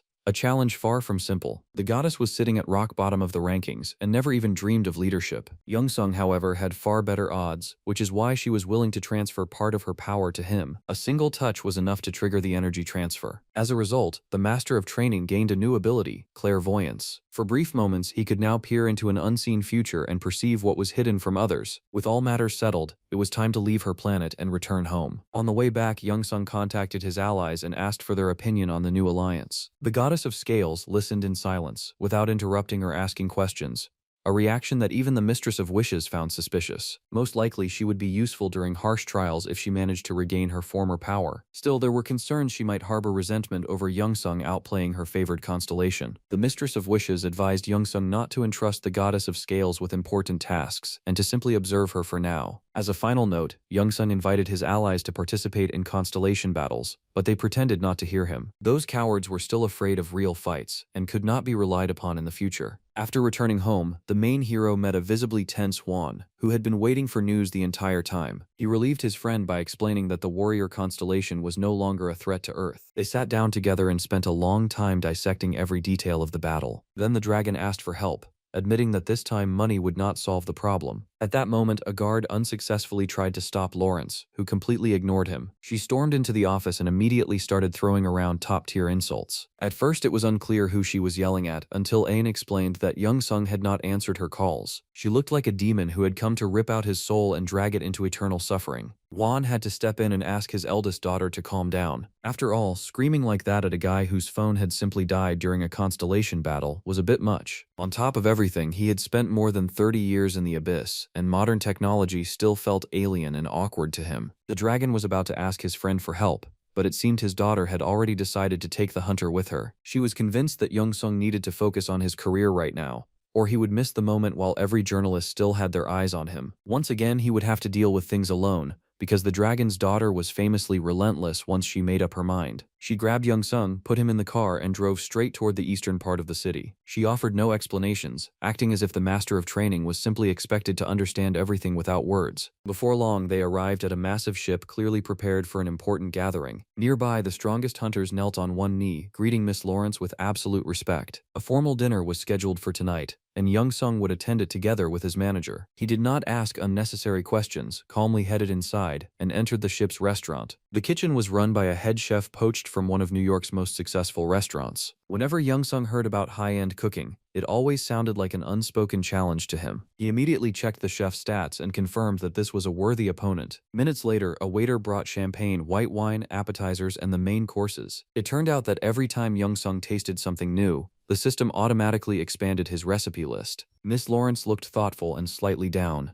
as if she had just learned that the Barbie movie would never get a sequel. After Abyss cuisine, ordinary food felt bland and painfully boring to her. She secretly wished Young Sung would cook something special for her again, strange as that sounded. After all the unnecessary chatter, they finally moved on to discussing the upcoming match. Ain asked Young Sung to stay calm and not take what she was about to say personally. Many fans believed he was a fraud who had switched classes through loopholes just to beat up weak opponents. People were convinced he was far stronger than he claimed and deliberately fighting in a league with no real resistance. Those words meant nothing to Young-sung, as he genuinely did not care about public opinion. He had all the qualities of a superstar, yet behaved as if fame was the last thing on his mind. He did not even realize that, at that very moment, an important press conference was underway ahead of the next fights. Maximilian was a mid-rank hunter who had long ago become a servant of an elf constellation. He stepped in front of the journalists and loudly challenged Young Sung to a duel to decide who really ran the scene. Lawrence showed the broadcast to her protege and explained that hunters were not supposed to refuse public challenges. If someone insults you in public, the rule is simple: crush them fast and make it hurt. On top of that, it was a perfect marketing move that instantly put the winner in the spotlight. The fight was scheduled within the next 2 days, leaving only time to gather intel on the opponent and step into the arena. Preparing the counter press conference took almost no time. Young Sung was dressed in an expensive suit again, lightly made up, and turned into a clean display piece version of himself. The opponent and the journalists waited for his words as he slowly settled into his chair. He had always been a man of few words and clearly lacked trash talk in the style of Conor McGregor. Reporters bombarded him with questions, trying to understand what he could possibly bring against a fighter ranked 21st. No one had forgotten the rumors branding Young Sung as a fraud, hiding his true rank. He ignored the empty questions and made it clear that actions mattered more than words. If anyone thought he would lose to an elf-eared troll, that was entirely their problem. Once insults entered the mix, Maximilian instantly flared up,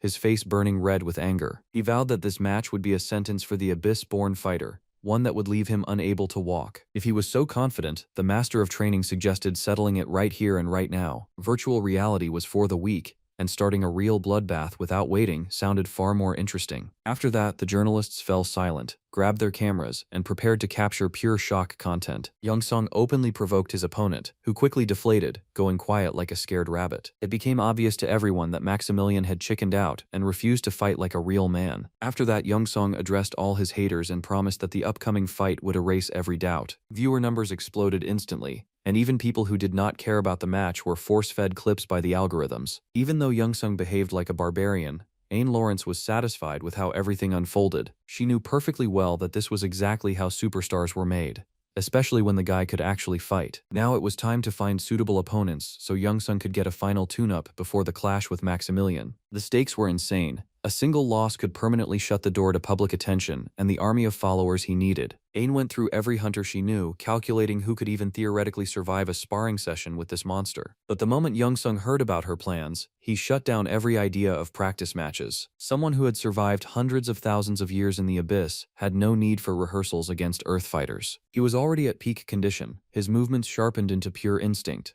with no reason to waste time on showcase brawls. Ain had no choice but to accept that her client trained by his own rules and step back. Before leaving, she still reminded him not to party, not to drink, and not to lose focus before the fight. It sounded almost ridiculous, considering the master of training had never touched alcohol in his entire life. Still, lying on a couch waiting for the next Harry Potter reboot was never an option either. The very next morning, Young Sung showed up at the Icarus Club gym. Familiar faces greeted him there, hunters who looked like they had permanently moved in among the machines. After the last trial, every one of them trained non-stop, desperately trying to close the gap between themselves and Young Sung. Today he wanted no talk, no advice, no extra eyes on him, only silence and training. Instead of lifting iron, he began cultivating inner energy, forging a link between his body and the cosmos. In the abyss, worthy opponents were rare, and more often than not he had fought imaginary enemies. He created them himself, giving them power, speed, and pure killing intent. Young Sung repeated the same practice now, and it worked in a terrifyingly effective way. His imagination was so developed that he could spar even against higher constellations. All it took was directing his ki flow, and the illusion gained shape, pressure, and weight. To Earth hunters, this looked like something far beyond the limits of their understanding. After witnessing this, even elite weight training would feel like child's play to Elizabeth Gutierrez and Anthony. They forgot their own routines and simply watched as Young Sung dodged blows from an invisible titan. He moved without pauses, without broken breathing,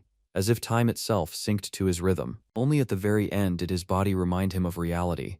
his arms growing heavy and his legs starting to shake. After that, Young Sung allowed himself to rest and headed for the UHC Hunter Stadium the very next day. This was the place where the fight watched by thousands was about to happen. After making sure he had eaten properly, Anne Lawrence wished him luck and reminded him that the mind was a warrior's strongest muscle. The line came from Stallone, but in this world it was basically treated as ancient philosophy. This time the stands were packed to the limit, tickets vanishing faster than rumors. This was what attention looked like when earned through flashy fights, fast wins, and ice-cold confidence. Some came to support the master of training, but most were hungry to see him fall. Today, on top of beating Maximilian, Young Sung had to break that attitude. Through the roar of hatred, he suddenly caught words of support and froze for a brief moment. Turning around, Young Sung saw a young representative of the Hua Mountain sect. Those few sincere words were enough to make him feel truly unstoppable once again.